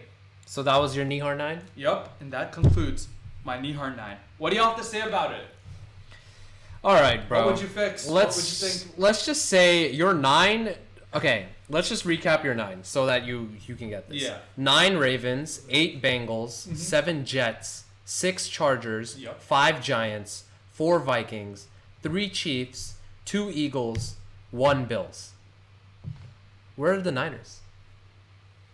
Who have the Niners beaten to like impress? Bro, and you're after so- 6 weeks, I haven't seen CMC. You can't count the CMC thing yet. You can't count But that. you're literally praising the Niners all the time too. Yeah, but I'm so confused. that Atlanta game changed everything for me. They would have been in there if they beat Atlanta. But look at who they lost to. They lost to the Bears. They lost to the Broncos. And they lost to the Falcons. That's right. I know we praised the Falcons a little bit, but come on, you got to beat the Falcons. Yeah. And who have they beaten like impressive teams? Rams. The Rams don't look good. Seattle, you could say is a pretty good victory. Pretty convincingly. And the Panthers. Um, They haven't shown me like, hey, like this, they impressed me. Like you guys have been saying, their offense has been averaging under 20 points a game. okay. Like the Niners have potential to make it all the way, but they haven't shown that to me after 6 weeks, which is why I can't put them Okay. in the top 9 yet. What about putting the Bengals over the Ravens, bro? Like the Ravens beat the Bengals in Sunday night. So why are the Bengals why are they ranked higher than the Ravens? I mean, I was debating that honestly. I'm like, oh, should it be Ravens, Bengals, Ravens? You know, you could argue that could be switched, but I just see like a switch from this team. Joe Burrow, they're the defending AFC champions. That's factored in, and what I just saw, that performance against the Saints, like that offensive performance. That's like probably you should probably text him if you have your phone. Keep going. Yeah. But text him. So Hiresh. I just think like what I saw like that week against the Saints, like their offense clicking, and like what I've been seeing like Lamar and the Ravens like making like such key mistakes during the game. Like I don't know, like they have the potential to be really good, but if they keep making those like silly mistakes, which think that, oh, like can they like get over that playoff demons, you know, or like that regular, like, you know, get over like that. Yeah. What you call it? Can they achieve that potential? Like we know they're capable of achieving. Right. So like just those silly mistakes, you know what I'm saying? Mm-hmm. Yeah. That's why like I can't put the Ravens above the Bengals like right now. Okay. Why don't you tell me what do you feel about this list while I go ahead and take care of some technical difficulties. You guys go ahead. Yeah, I mean, I think the list overall is pretty solid. I think the one thing that, you know, is interesting, I think that one team that we still don't know how they're going to be is the Dallas Cowboys. Because I still think that, you know, sitting at 4-2, it's pretty impressive that, you know, they're at 4-2 without Dak at quarterback. And the fact that, you know, they lost to the Eagles, which are obviously a better team than them. But that was on the road. And apart from that game, their defense has been, like, lights out. Like, it's been, you know, arguably their defense is, you know, top 3 in the league. You know, they've just been great this season. And then I think, you know, once Dak is back, it's hard to factor that into it. But once Dak is back, I think that the Cowboys are definitely in contention. But just because they're at 4-2, I think that they should be on the list. They should be potentially on the list. And I think my issue with both Cincinnati and Baltimore, the biggest thing is that, especially with Baltimore, is that Baltimore just seems like they just can't finish games. And yeah, that's what I and the thing about that is like that can be fixed, but at the same time, the way they're losing these games is like it's becoming a pattern. And like it's not only like, you know, like Lamar too hasn't been great. Like it's a contract year for him. He's been putting up numbers, but like he's been making, you know, some questionable throws. Yeah. He's been pushing the ball to, you know, get those stats on his contract year. But I think it's hard to put Baltimore at 9. I just think that. So you'd replace Dallas maybe? I might put Dallas at 9. Okay. Dallas at 9. Baltimore like right behind him. I still think Baltimore is definitely a good team. But We're very anti-Cowboys here, so I thank you for not putting the Cowboys in this list. I'm just saying. Yeah, I just saw Cooper Rush throw 3 picks. I'm like, nah, I can't put that. That's exactly why I'm saying they might be on that list, because they're doing all of that with Cooper Rush, and the fact that their defense is like pretty good, and they shut down the Rams. Like, it's not like the Rams are anything great this season, but I mean, they're not a joke. I wouldn't say they're a joke. Exactly. And I mean, they limited Matthew Stafford. You know, they did what the Niners defense was able to do, which basically shutting down Matthew Stafford. And if we're, you know, putting the Niners as arguably, when they're healthy, the best defense in the league, then you definitely have to give, you know, merit to the Cowboys for being up there. I like putting thank you for putting the Bills at 1 and not the Eagles. Just because you're undefeated doesn't mean you're the best team. 100%, yeah. And The Bills are the hands down, undoubtedly Yeah. the best team. I personally might even put the Eagles at 3. I'd probably say the Chiefs might be a little better. Vikings is good. Giants, I like. That's good. I like that you put the Chargers in there. I know that they didn't convincingly win against the Broncos, but they're still a good But team. it showed me that they can win those games now. They can, yeah. Jets, yeah, let's say Jets are there. Yeah, sure. The Jets are there. Bengals, I put the Ravens above the Bengals, and I might put another team instead of the Bengals at 9. I don't Like think of Dallas, Bengals. Maybe. No, not Dallas. They're the only team I could see making a Because case. I think the important part about this list is it's not a power ranking list as of right now. It's who's played the best through 6 weeks. Through 6 And Yeah. that's why the Niners shouldn't be on there because they Yeah. haven't been playing great. Yeah. That's why the Packers are definitely nowhere close to that. I'm not sure what other teams come, but maybe Miami. I mean, if you're factoring. The thing is, in the 3 losses and the injuries, I can't put them. Exactly, yeah, for sure. But Yeah. I actually think this is a really good list. Yeah, okay. Not bad, Nihar, for your first Nihar 9. Yeah. When should We'll- we do our next? We'll you know, do Nihar 9 after. we'll do it every week. Oh, every We'll do it every week. It's kind of like how Colin does his herd hierarchy. He does that every week. All right. So, yeah, it's unique because you do it based on how they've done so far rather than the power rankings, which I can respect. Yeah. But yeah, hopefully you guys at the Borty and Nihar Show, the Borty and Nihar Show viewers enjoyed that. If you guys like that, let us know. We'll keep doing it and we'll keep going on with it. But yeah, that was the NFL Nihar 9. Solid start, Nihar. Great job, Nihar. Yes, sir. All right, let's talk about something new we're going to do. Another new thing. We're doing a lot of new things today. A new setup, a special guest. We got the Nihar 9. And now, basketball's back. Let's go. I'm so excited. Finally, the NBA's back. NBA's back. Now, I watch the Lakers start losing again. Give me false hope that they're going to be something new and then let me down. I'll be honest, I tend to be more into basketball once it's playoff time. So around this time, I'm not really great with following basketball and keeping up to basketball news. I know this guy is all about it. But we'll start off right now with the top 5 Reddit r/NBA posts, because that's a great way to get started on the season. And then if you guys want us to talk more about basketball content, let us know. We'll talk more about basketball. But let's talk about the NBA. Let's talk about the number 1 topic of the week on the Reddit, which is Charles Barkley agrees to a new 10-year deal with TNT worth well over $100 million. Now that TNT crew is like elite. That's like what the GOAT crew. Everyone loves the Charles Barkley crew. Shaq, the Kenny the Jet Smith, Ernie, Charles Barkley. Damn, Nihar, you're getting a lot of notifications. But yeah, let's talk about Charles Barkley. And what do we think about the future of NBA coverage? Do you think the future of NBA coverage is safe now that we got this crazy deal with Charles Barkley? I think it's in good hands. I think everybody wanted this crew back. Everybody was scared without Charles, it's not going to be the same. It won't be as entertaining. And what I love is these people are so brutally honest. They don't give a fuck about what anybody thinks, what any other NBA player thinks, or what the critics think. It's their raw opinion. It's their truth. And Yeah.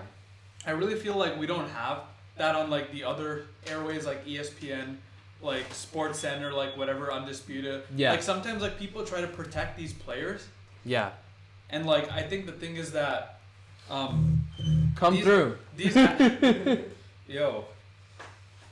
No, keep going. Yeah, these guys don't hold back. I've seen Shaq mercilessly call out Joel Embiid, call him a baby, saying he's not tough. Whenever he puts horrendous stat lines. I've seen things like that. So I feel we need something like that. And even Charles, what Charles was being so honest about for the Lakers is hey, they need to trade Westbrook. He's taking the joy out of the Lakers have taken the joy out of Russell Westbrook when it comes to his basketball play.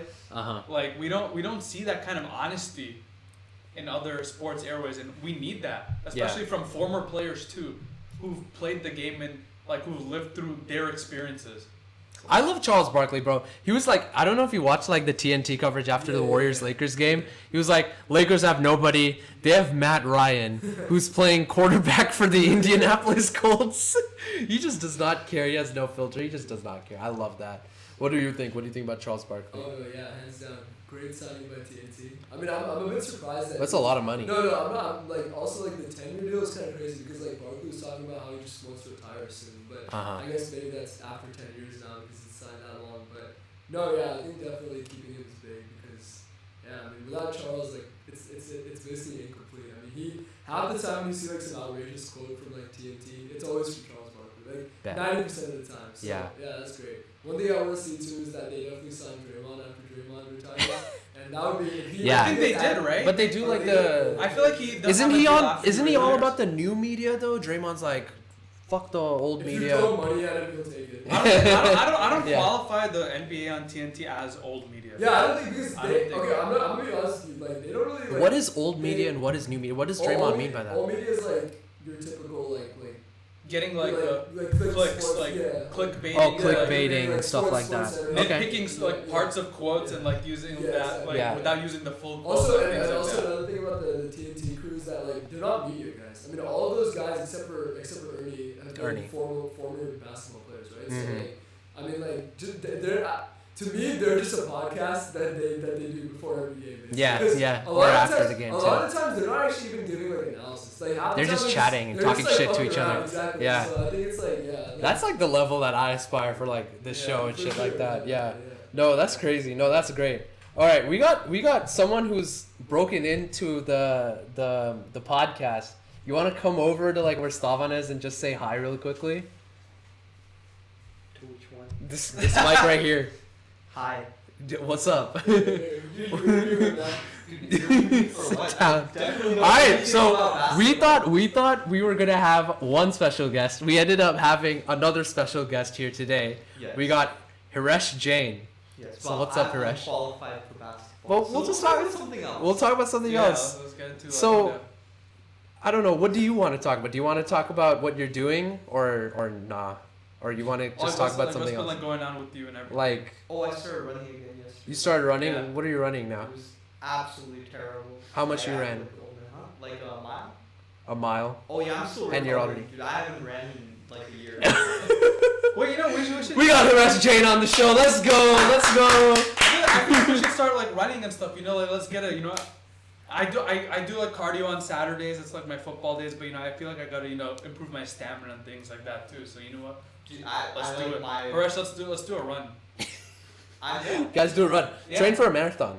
You guys should my run. goal, reveals like it has a 5 mile all around thing. Oh. My goal is just to be able to run the whole 5 miles. Oh shoot! I should come by sometime because I like jog now. You know, I'll join on that too. Okay.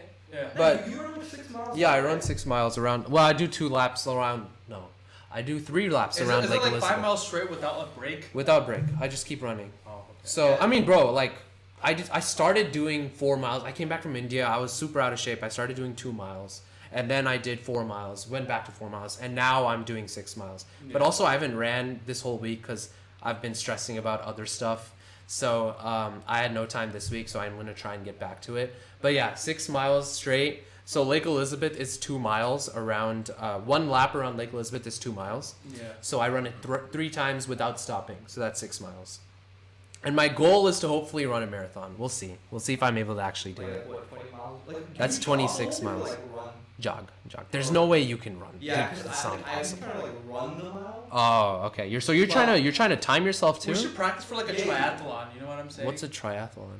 It's like Wait, running, swimming, biking. Okay, I just want to do a Actually, marathon. or we could just do like just 2, like no biking. Let's just do like. We could do a running. marathon. The running and swimming. Just that. Okay, maybe. We'll see. Stop. Would you be I down just for wanted that? to do a marathon. Yeah. Okay.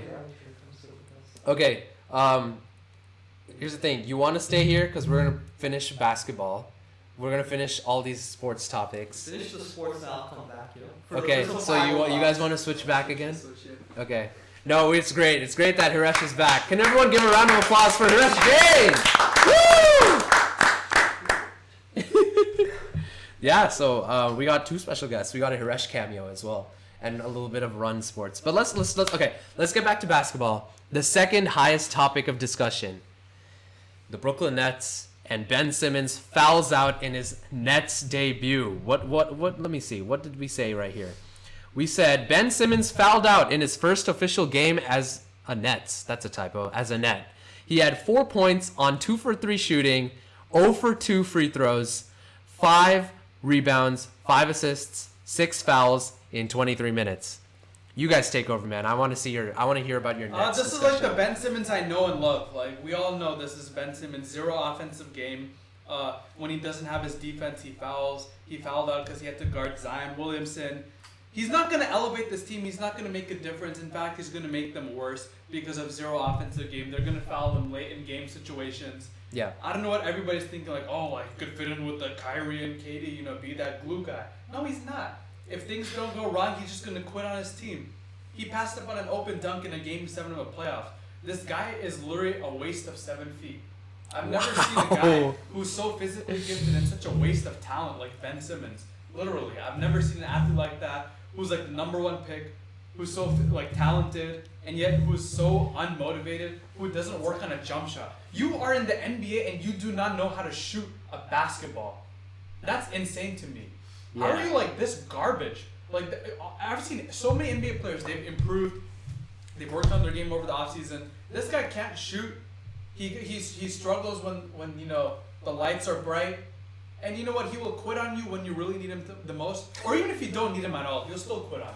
Damn. So guess what? I expect it. The Nets are going to be first round exits again.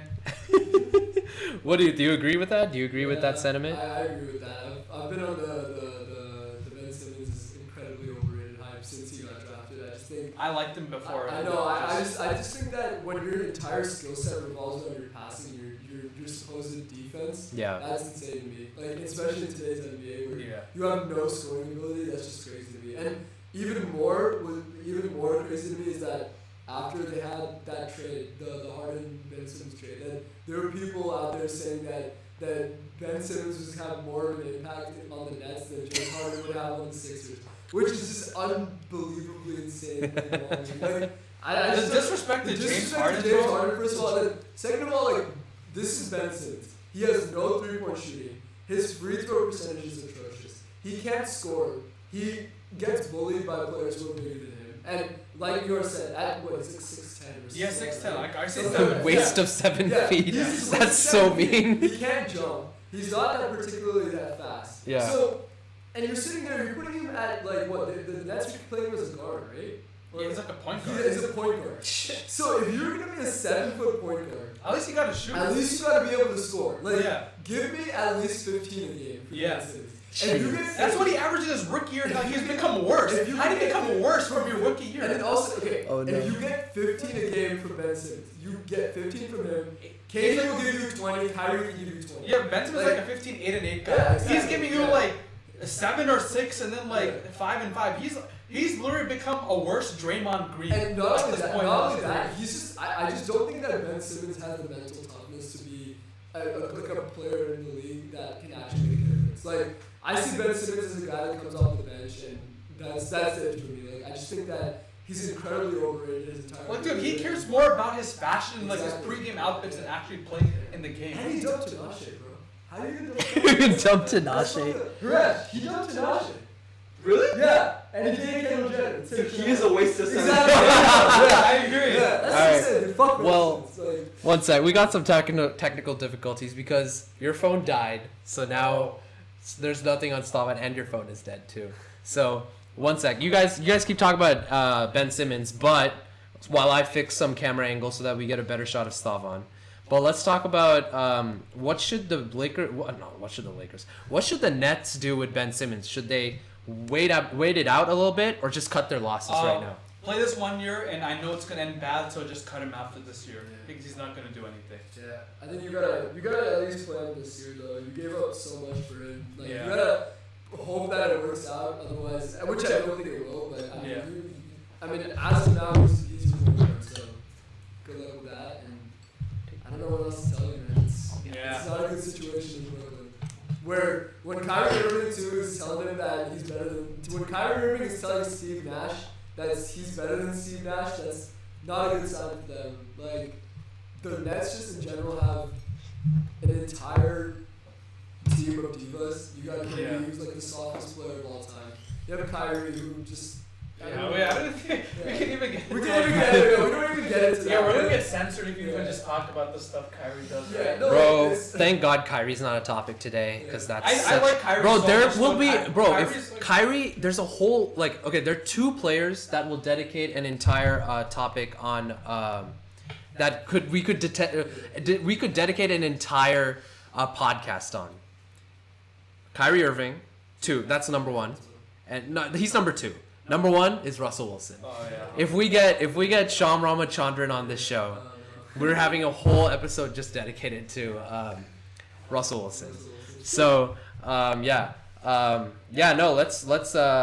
just do that. But sorry for all the technical difficulties. Today is a long episode, so a lot of things to do. But I think we're doing pretty well right now. But we are starting to get a lot of time in.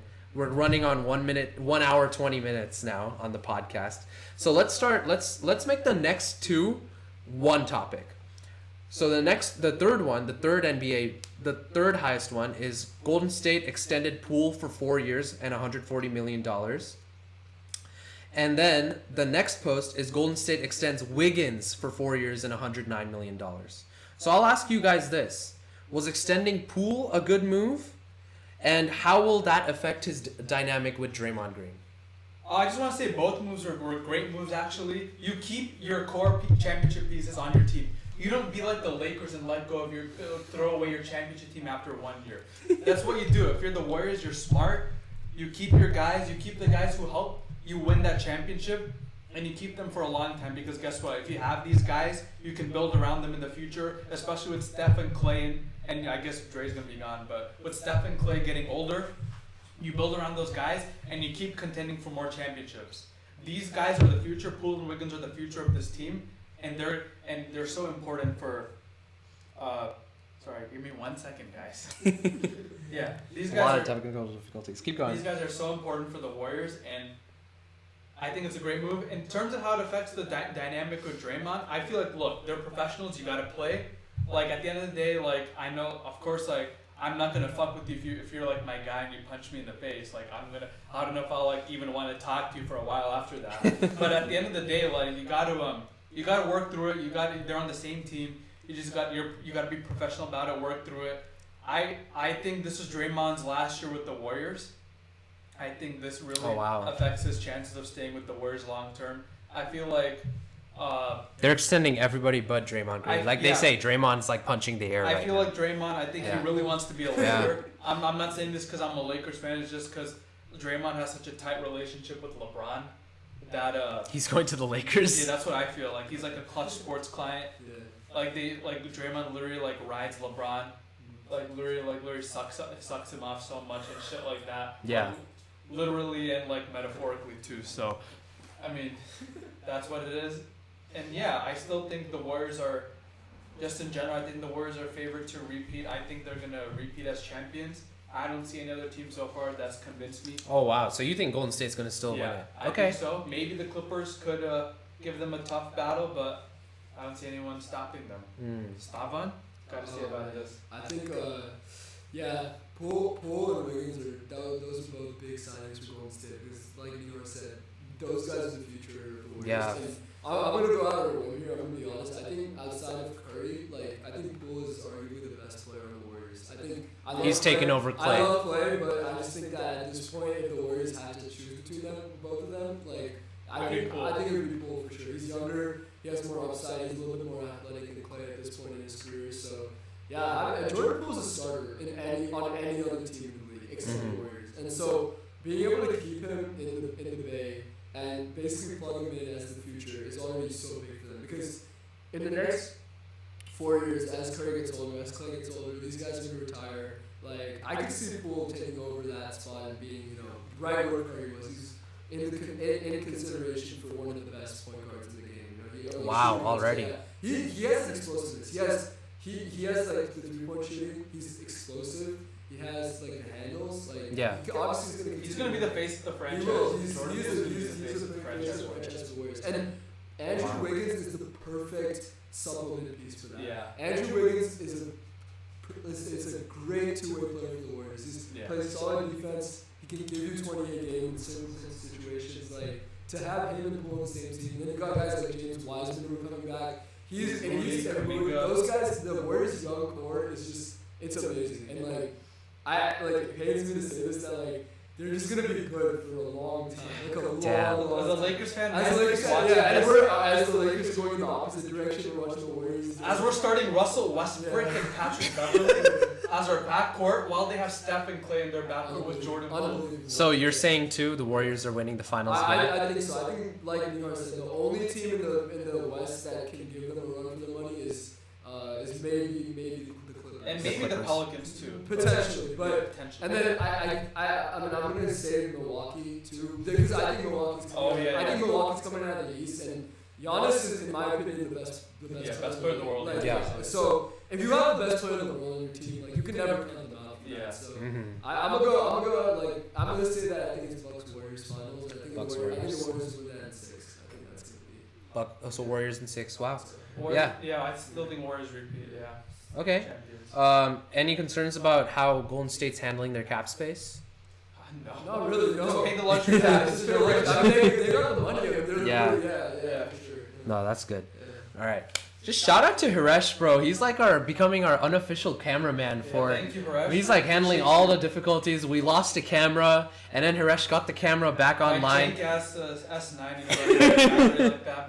If if we had a cameraman or a guy behind the scenes, like there'd be make things a lot more. Hey, fluid. we're hiring, man. We're hiring. If you guys want to come through, be someone behind the scenes and make Borty and Nihar Show keep that going for the year, that'd be great. I don't know, Hiresh, if you want to be that guy, but 15 cents an hour. I think that's Let's say You guys are a company that has less than 25 employees, so you can pay them below minimum. Oh, dang! Yo, he knows his stuff. He knows his stuff. Yeah, bro. 15 cents. Okay, if we make any YouTube income or any sort of income on the show, then we'll pay you 15 cents an hour. Like, I'm down. We're making no money. We're just doing this for fun. Yeah. So, okay. Let's do the last topic of the NBA, and then we'll quickly wrap things up with like a rapid fire Week 7 NFL picks. Okay. Let's talk about the last one, which is number 5. That is Paul George was donating $3 million for mental health awareness. So, this is what this is NFL. This is what he had to say. Can I just say real quick? Thank God we didn't talk about the Lakers today. Oh, yeah, thank you. Yeah, they didn't make top 5 in the NFL. Oh my God. They didn't make top 5 on the Reddit. So I guess that's After also. watching that game yesterday, oh my God, man! Oh man. All right, so Paul George said, I was one of those people who thought I was invincible. Having battled anxiety and depression, Paul George is helping give away $3 million in free mental health resources to people in need. Having gone to multiple therapists since deciding no longer to keep his mental battles internal, George is a huge advocate for therapy. This is one of the reasons he decided to partner with BetterHelp on an initiative that is giving up to $3 million worth of free mental health services to people in need. BetterHelp is the world's largest online therapy platform. We're not sponsored by BetterHelp, by the way. We're just reading what has been said, okay? And through their partnership with athletes like Paul George, Venus Williams, Francis Tiafoe, and Taylor Fritz, they are attempting to destigmatize mental health while offering free services to those who need them. With this partnership offering free therapy opportunities, George expressed his own experiences with therapy, explaining how it helped him find answers he wasn't able to find on his own. Now, BetterHelp, if you want to give us that sponsorship, we will plug your stuff like no tomorrow. So if you're listening, somebody at BetterHelp, hit us up. I think that's great, and it's really important that someone of his stature gives awareness to that sort of thing, because, especially those in NBA, everyone is kind of like, deal with it. And they just play basketball. It's like everyone has some battles that they're dealing, but I think mental health is so important, especially they're constantly like, bro, everyone's cracking jokes, pandemic P, playoff P. Now I'll admit I just said Russell Westbrook. I'm sorry about that. Okay, but I won't slander your name like that again. no, that's fine. That's fine. Okay. But it's important for them to take care of, because if you're not doing it, there are still millions of other people that are still doing it. Oh yeah, like the talk show host. Yeah, so the importance is it's very important, and they're always exposed to it, and like us Ben ourselves, Simmons, I'm like, sorry it's if I good called for you a us. waste of 7 feet. I apologize for that too. Why? But Dan Snyder, if you're listening, fuck you. Yeah, fuck you, bro. No, Actually, you know no what? therapy. Fuck for you, Ben Simmons. I'm not apologizing for that, man. Hell yeah. This is not a good thing to be talking about with this. All right, but But let's talk about the Los Angeles Clippers. They look good. They They look good.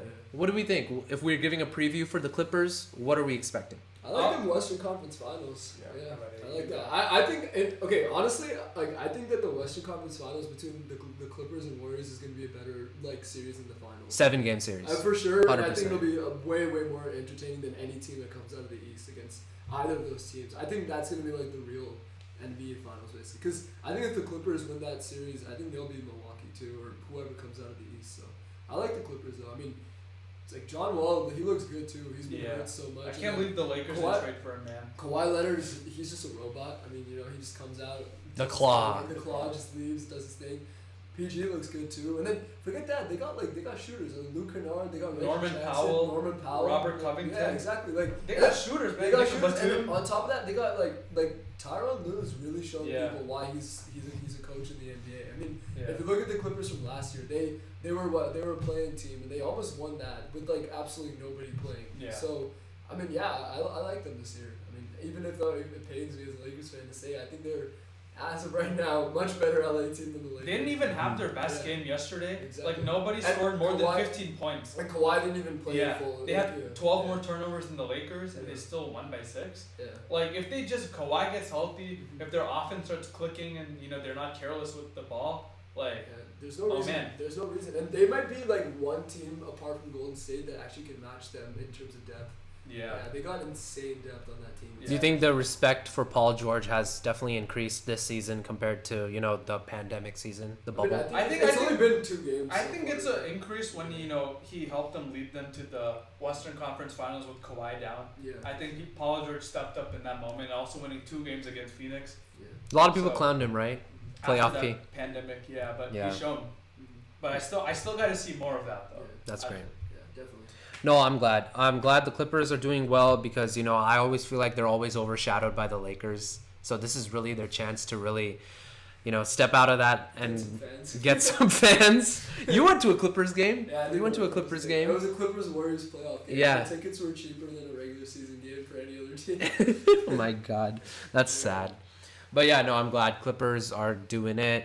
And obviously, mental health. I'm really glad that he's, always. We should never shy away from talking Yeah, about shout out something. to DeMar DeRozan and Kevin Love for making Yeah. this Yeah, and Have you just guys talking checked out about BetterHelp? I've never. No, I've never- never- I've heard it's mixed. Like it's not. I don't know. I don't know, but I mean, I think just it's important too to realize that even though us we're like casual fans, right? Like but for us, it's like I don't know if I was in a situation where everybody knew my name and people were Everybody taking was just pictures of slandering me. us. Everyone was slandering me after I did something wrong. But we have our own issues too. No, for sure. But I mean, honestly, compared to some of these guys though, Westbrook got racial slurs. They were Oh, yeah. they were telling his kids Westbrook and things like Oh. that. I think people forget that athletes. These guys are humans. They're Exactly, humans. They're humans. They're And humans. Sure, they're way better at us than what they do for sure. And sure, you can hold them to a higher standard, but yeah, it's definitely important to remember that because We're just a bunch of kids talking about them. Exactly. Yeah, for sure. Yeah. Yeah. No, definitely. But, Great. No worries. Hiresh, you have anything to add about this guy contributing $3 million for mental health? Do you want to make some sort of Paul George? He's a basketball player. Oh, I like him. I have his shoes. They're pretty good. Oh, you like it? Oh, Okay, shit. cool. I made them glow Hiresh in has Paul George's shoes. If you guys didn't hear what he PJ, said. if you want to sponsor too. Yeah. So, BetterHelp. We just gave you a whole platform where we talked about your service, but although I did kind of shit on you afterwards, but Better help? BetterHelp. Oh, we can aim higher than that, guys. Come on. Huh? Wait, you know about BetterHelp, right? Dude, I've seen their ads 4 times. Yeah, I get the ads all the time, bro. It's Piss like off with that they're shit. definitely signaling something, So, yeah, no, but yeah, no, that's great. That's great. There, people are calling Paul George therapy because of that. So that was pretty funny.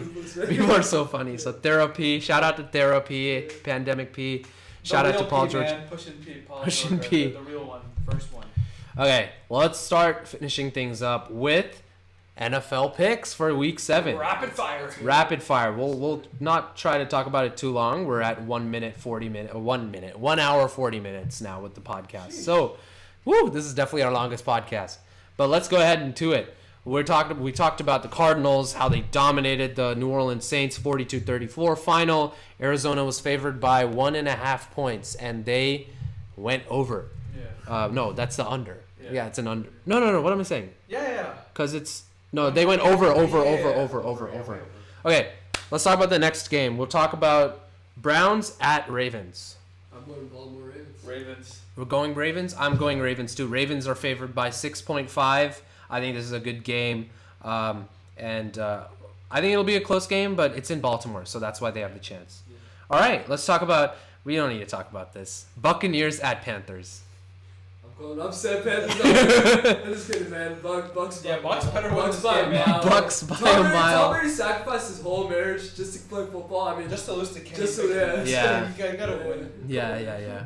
No, okay, yeah. So, are you taking the Bucks? Yeah. I'm taking the Bucks too. Bucks. All right, Falcons at Bengals. I'm taking the Bengals. I like the Bengals too, but I mean, hey, we've been Hey, talking you know. about the Falcons. You never They know. upset a lot, You you know, but they- I like the Bengals at home though. Yeah, Bengals favored by 6. I got the Bengals too. But, I will not be surprised if Falcons do another upset. Let's talk about Lions at the Dak Prescott Cowboys, because he's going to play this week, I think. Dallas should take care of business. Yeah, I think Dallas will take care of business. It might start slow. But Yeah. I think they should pull that one. They Lions should don't pull have that a good one off, defense. too. They should be able to Dallas do favored it. by 7. I might go under on that, but they should still win. Yeah. Right. So let's do the Giants at the Jaguars. Ooh. I got the Giants. I think Giants just have been playing amazing football. They've been playing really, I don't know, just inspired football to me, for their coach. Dable changed the culture. I like Saquon. I like Saquon. Dable. And Jones I'm has been like playing I feel like everyone needs to stop being like, okay, the Giants will lose this one. This is the one where they'll finally go back and regress back to the mean. No, I think the Giants win this one. What do you think? You think? I like the Giants. You like the Giants? I do like the Giants, but that being said, I mean, Jacksonville's a weird team. Yeah. Sometimes they started 2-1, and that's why I thought I was like, okay, maybe they can win the South. And then Yep. the past couple of weeks have been kind of Titans and Colts pretty yeah, much. kind of just downfall for them. But That's true. you never know what you're gonna get from them, and I don't know, man. Trevor Lawrence, Doug Peterson, they're both, put something together. They could win that. So I think this has a higher chance of an upset than Cincinnati and Atlanta. Yeah. you say upset, Yeah. but Really. the Jaguars are favored by 3 points. See, that's what I'm like. It's at home. The Giants have been hot, but I don't know. I mean, I know that we just talked about it's time to stop saying that they're gonna trip, but this is not a trap game, but Yeah. this could be a game that they lose. Yeah. I mean, for me, I still don't think the Giants have that number one receiver. You know what I mean? I think they obviously Saquon's a great player and all of that. Yeah. But I don't know. I mean, I think that they're definitely still a good team. Don't get me wrong, by far 5-1, but I don't know. This one might be a little bit of more of up for debate for sure. So, Right, but yeah. we're all gonna pick Giants. I still think I'm gonna go Giants. Yeah, I'm gonna pick Giants as I well. think these are the type of games actually. If you want to prove to people that you're a legit team, you Gotta win this game. Yeah. So. Okay, let's talk about the rematch of the Colts at the Titans. The Titans are favored by 2.5. I got the Titans. I feel like they found their groove.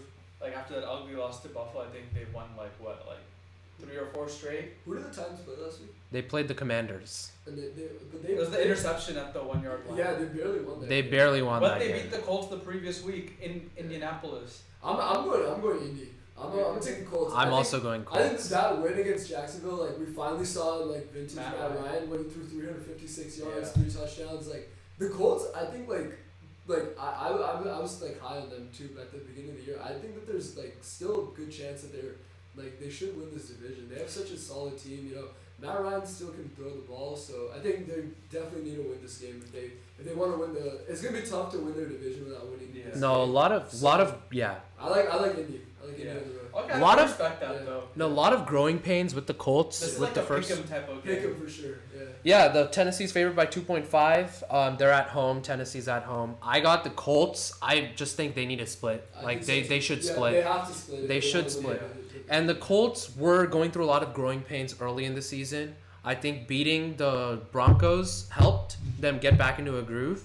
And then they played very well against Jacksonville. Also, like, we have to remember, right? Like, it's not like we like roast Denver and stuff, but like Denver's defense is like Yeah. pretty good. It's Yeah. not a bad defense. Denver's Like, defense has a their offense is a joke, but like their defense is like Yeah. pretty Yeah. solid. I mean, you know? No, 100%. So I mean, especially and again, it's a Thursday night game. You know, like you never know what to expect from those games. Like short week, you know, both offenses were struggling. So and I mean the Colts too. Give them defense their defense credit. Right? Great You know, defense. they Myers held up- Leonard. They held up at the end. You know, like Yeah. And Defoe. So. Yeah. But yeah, I like the Colts this week. Yeah. So we got Colts. You got Titans. You still sticking with Titans? Yeah. Okay. Let's talk about Packers at Commanders. Packers favored by 5.5. I still got the Packers. They better win this game. But Yeah. man, Yeah. Taylor Heinicke just Taylor. pulled out something, man. It's strange to say, but I can't believe this is actually a must-win game. It's like it's weird saying that, but yeah, I have the Packers. So Richard, you got another like Packers like L. You know what? You got that wide. Can I get a wide Commanders red? Can I get something out of you? Can I get a Taylor Heinicke pass? I'm sorry, man. Taylor 'Cause I will Heinicke's give so okay. man. I will give that to a team that deserves it, like the Jets. The Commanders, trash organization.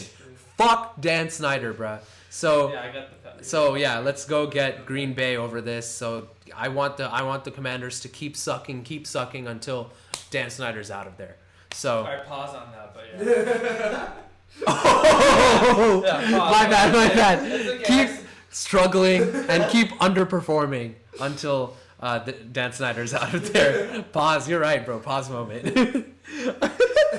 Hey, bro. What you Hey, doing, yo, man? what are you talking about?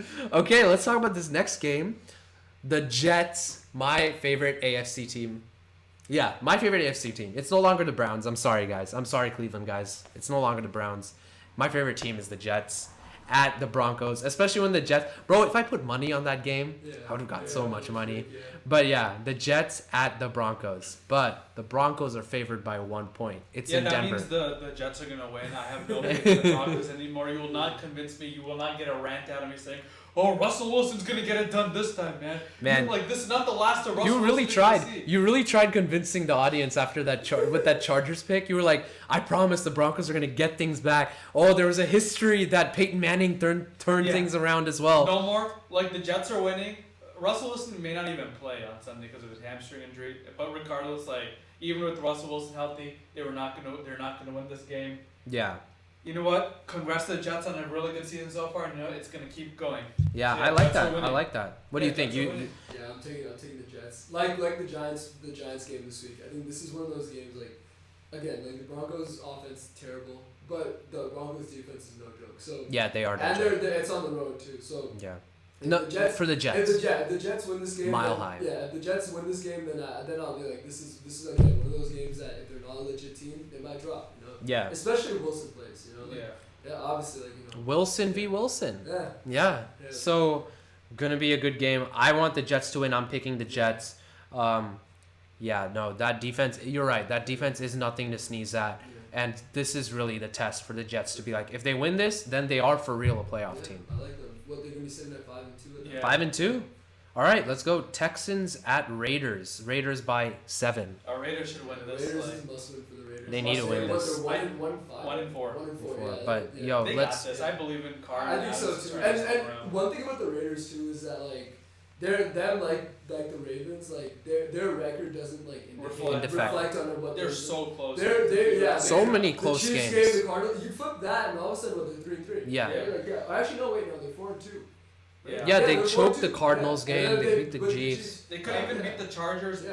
Yeah. Arguably, the Raiders could be sitting at 4-2 right now. Yeah. Right? Instead of 1-4. And So- I think all their games were within a score. And I mean, the Raiders' offense is just so good. Yeah. I mean, they have like tremendous upside. Their defense is still really questionable. Yeah. But that being said, the Texans don't really have much going for them. I mean, they had an impressive win against Jacksonville last week. I will give them that. But here's the thing. I think it'll be like a 21-17 type game because Yeah. Texans defense Yeah, is for sure. pretty I good. agree with Yeah. that for sure. Yeah. But the Raiders at home, Like Yeah. if they go 1-5, I think that's maybe That's the over. season. Season's Yeah, over. like I think at that point, like this is not it's again a must win, but it's not even like a difficult game to win. Yeah. It should be a win. So Okay. yeah, I think we're all going Raiders. So Yeah, we're all going Raiders. All right, let's talk about Seahawks at Chargers. Seattle is not favored. The Chargers are favored by 6.5. Of course, I want Seattle to win, but I just think they've always had a tough time against Chargers over the years. And I feel like that win against Denver, it kind of gave them a lot of confidence to win those ugly games. And now I think if they get Keenan Allen back, I don't know if he's back, but Yeah, I don't know if think he's back if he either. does get back though, I think they're gonna start clicking again. And so I think the Chargers got this one. Yeah, I agree. Chargers I got got this. Chargers this one. I think this could be like a really high scoring game though. Yeah. I could see this game being in the Gino. mid-30s. Another Seahawks-Lions game. Yeah. 48-45. You go both sides of the ball, like Herbert and Gino, both 4 touchdowns. Two each. ballers right there, man. Yeah. Yeah. Crazy. Shout out to Gino, man. Shout out to Gino. He ain't from Reno, but his name is Gino. That's my thing, right? And they're still not right. He's still not riding back because he is winning. He's still up there in the NFC West in terms of competing for the title. I mean, at least for this season, like I'm gonna be brutally honest. He might be the best quarterback in the NFC West. Yeah. Like he's better than Garoppolo's been like average. Like Matthew Stafford is average. Kyler Murray's been average. Geno Smith's Gino's been like above average. So, I mean that puts it at the best QB. They wrote him off, but he didn't write back. Exactly. All right, this next game, Kansas City at San Francisco. Yeah. I got the Niners. Really? I really do. I feel like this is like, this is Chiefs losing back to back. Yeah. Okay. I mean, here's the thing, right? I feel like this is like a must win for the Niners, like to prove that they can be good teams. This is like their real test. Their 2012 Super Bowl, team is coming to watch. The reunion of that team. Yeah, crazy. We're so Harbaugh's old, gonna be man. there, yeah. Jim Harbaugh's gonna be there. The Yeah. 2012 They're reunion gonna be game. there. 10 years ago. The Niners I'm are getting old, healthy bro. at the right time. Trent Williams, Bosa, I think a couple of Jimmy Ward's back, like Yeah. you said. I feel like they're getting healthy. That defense is legit. I feel like that's a defense that could also And give they're Mahomes trouble. they're gonna get healthier. Yeah, C-Mac could be using some packages. They might implement. Probably in the red zone. I think Yeah. he'll only be used in the red zone. I feel like this is like a team. It's like that. Also avenging that 2019 Super Bowl loss. I really feel like this is like one of those games where like this could turn the season around for them. So I got the Niners home cooking. What about you? I'm going Kansas City, man. You Wow. got Kansas City. I think Kansas City's a really good team, and last week was a tough loss against a really good Bills team, and I think it's important that Kansas City does bounce back because I think for the Niners, yes, this would be a great win, but I think that it's not the end of the world if they do lose it, and I just think that. I agree. And I think that it would be great to win it, don't get me Yeah. wrong, but I just think that the Niners and the Chiefs are at different points and everything because the Chiefs, if they lose on Sunday and Chargers win, then Chargers all of a sudden are leading that division. Yeah. Because, they're 5-2. Chiefs are 4-3, and the way seeding is in the AFC this season, could potentially be really big. So Very big. losing out on a second versus a third. I mean, they might have already lost out on the first seed because they lost to Buffalo. So Yeah. I think for Kansas City, it's important that they bounce back. Mahomes didn't have a great game, so and again, the Niners are still depleted. They're getting some guys back, but for the most part, it's still going to be tough. The Chiefs' defense is they're pretty solid, and I just the way I look at it is that if the Niners go down in that game, I just don't see them coming back and winning because every time you see that you put Garoppolo in a spot where he has to win you the game, he can't it's win hard it. for So Yeah. I see it definitely. I wouldn't be surprised if the Niners do win it. I mean, the odds are nice. I mean, you have McCaffrey. who's just Yeah. Kansas City's favored by 3 points. Yeah, but it's a home game for the Niners. Obviously, revenge for the Super Bowl type of thing. Yeah. But, I don't know. It's hard to bet against the Chiefs, man. I'm going Kansas City. All right. Yeah, and I agree. I would agree with you if this was yesterday, but today we got Christian McCaffrey, man. And even if he doesn't play that much, just getting that player on your team Like the presence could on the field. just his presence can just boost your morale for hey, we actually do have a chance to win this game, and we actually have a chance to go to the Super Bowl because now, bro, we got Christian McCaffrey, bro. Christian McCaffrey's the guy. And with the Kansas City Chiefs, yeah, Mahomes is that guy, man. Mahomes is crazy. But with the 2012 team going back, I think the defense is going to channel some of that dog that 2012 team that we all saw when we grew up. We're talking Willis. We're talking Bowman. We're talking Deshaun Goldson. We're talking about Justin Smith and Aldon Smith, the Smith brothers. They're channeling all that energy. The Smith brothers, man. And Bosa's back. Bosa's back for this game, and we're gonna get. Is Williams playing too, right? I think so. I think so. Yeah, he will be back. Yeah, he will be back. But that defense will keep Kansas City busy. I think Mahomes will have a lot of trouble with this defense. Now let's see how that secondary does. I do have a little bit of concern with the secondary, but Yeah, I think Huff is playing. Yeah. I don't know about Wardy. That's the only one. Yeah, but that's fine. We're still kind of depleted, but I think we'll channel some of that energy, the morale from Christian McCaffrey coming back, and the Niners 2012 team being there. And they're wearing the nice red throwbacks where they beat the Super Bowl champion Rams. Hopefully they'll beat the Super Bowl team they faced. So I'm going to pick the Niners. I'll admit I am being a bit homer on this, but I said if this was before Thursday Night Football, I was picking the Chiefs. After the Christian McCaffrey trade, I think the Niners are going to win this game. And I believe the Chiefs will be fine. They'll come back. And the Chargers always lose some random stupid teams. So I think the Chiefs are going to still win their division. I don't think there's any concern on that. But also on the flip side, if the Chiefs do win this game, you're right. I'm not worried about the Niners losing this game. I'm worried if they keep losing after that game to the Rams, to the Cardinals, to the and other NFC West teams, and the Chargers and whoever we have left in our schedule. Because we do have a tough schedule.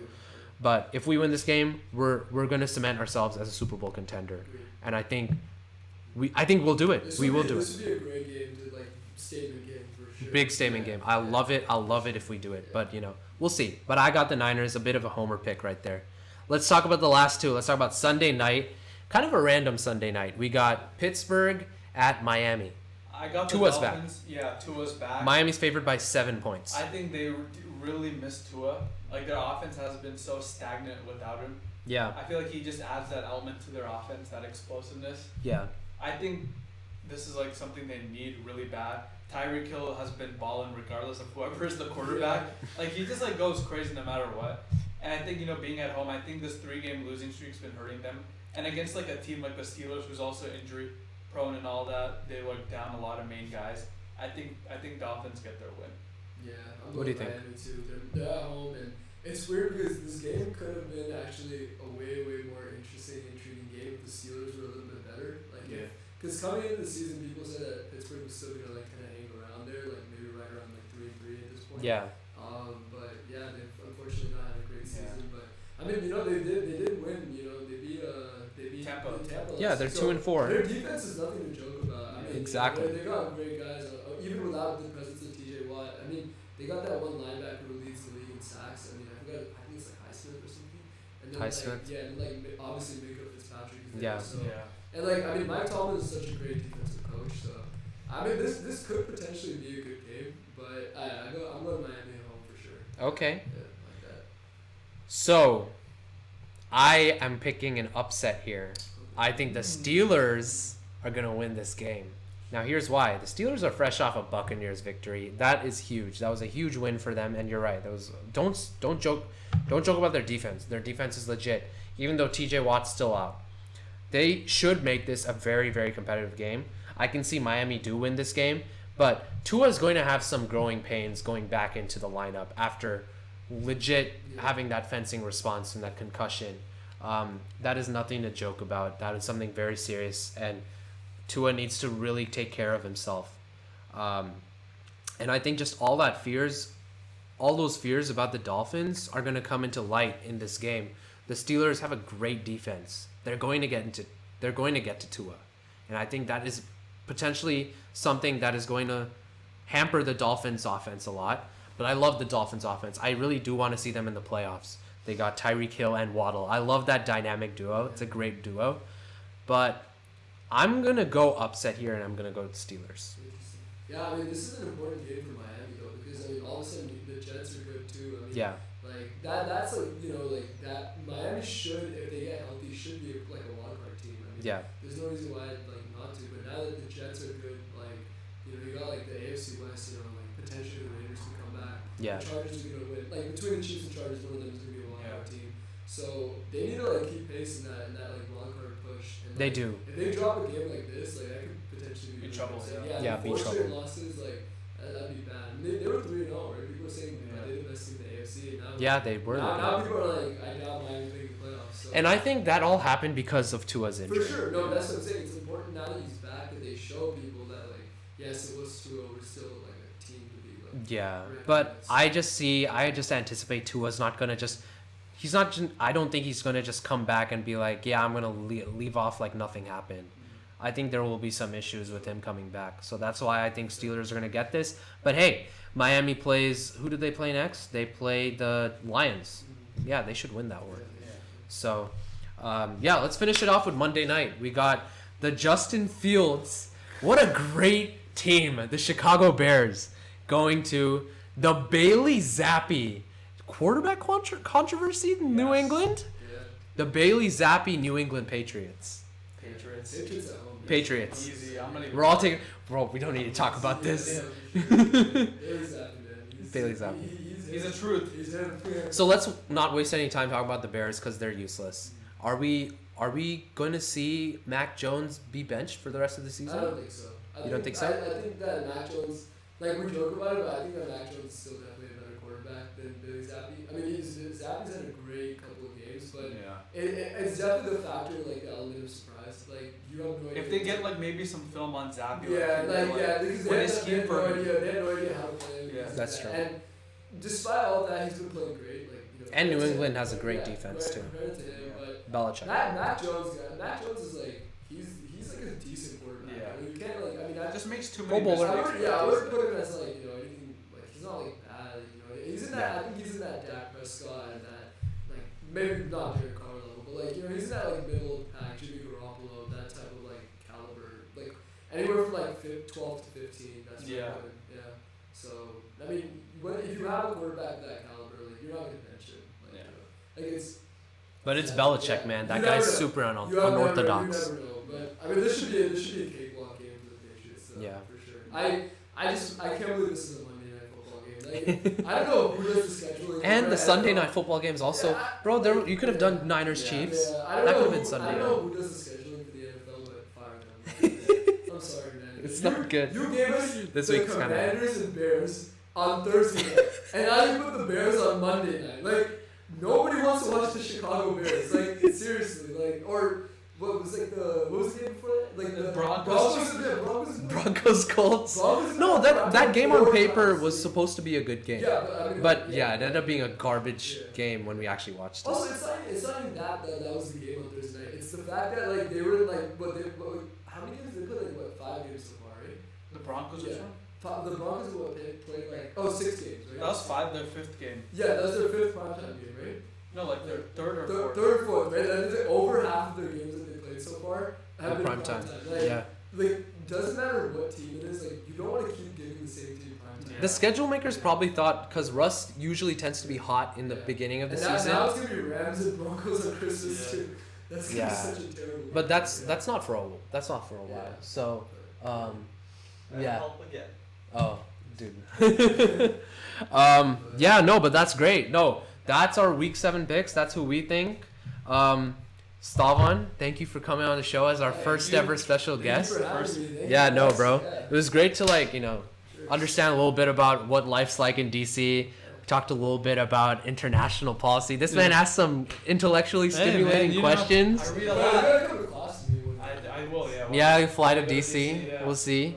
Yeah, and then and then we got some basketball going. A lot of technical difficulties today, but Hiresh Jain right here came to save the Shout out day. to the man. And then my dad was locked out of the house too, so I had to let him in. So there was a lot of times where I was out and in. Hiresh, you got something to say for the viewers? Your back is killing you. that, I man. saw a Reddit post which was like, you need to have a negative view on the world. You need to be tired all the time, and you need to have back pain by the time you're 25 to really live life. And I thought I only had You wanna say that to the mic? Yeah. I thought I only had the first 2, but after running, I don't know why my back hurts. Does your back hurt after running? No, my leg hurts a lot after running, especially my calves. That's like some lactic acid buildup. But thank you guys for listening to episode, what is this? Episode 6? Yes. We've survived for 6 episodes. And we are... wait, we forgot to see if we got to 10 subscribers. Did we? I don't think we did. I'm a subscriber.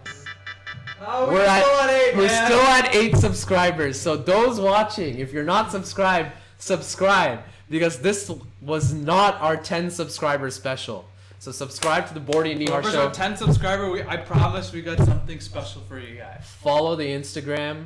And TikTok TikTok's still coming soon. Yeah. And no, thank you guys so much for listening. This was a packed one. And I'm sure, Nihar, there's a lot of clips, a lot of cool clips from this one that we'll be showing everybody. So, thank you guys for tuning in. Hiresh Jain, Stavan Singh, Nihar Moramganti, Aritra Chakraborty, Borty and Nihar Show, episode 6. Take care and peace.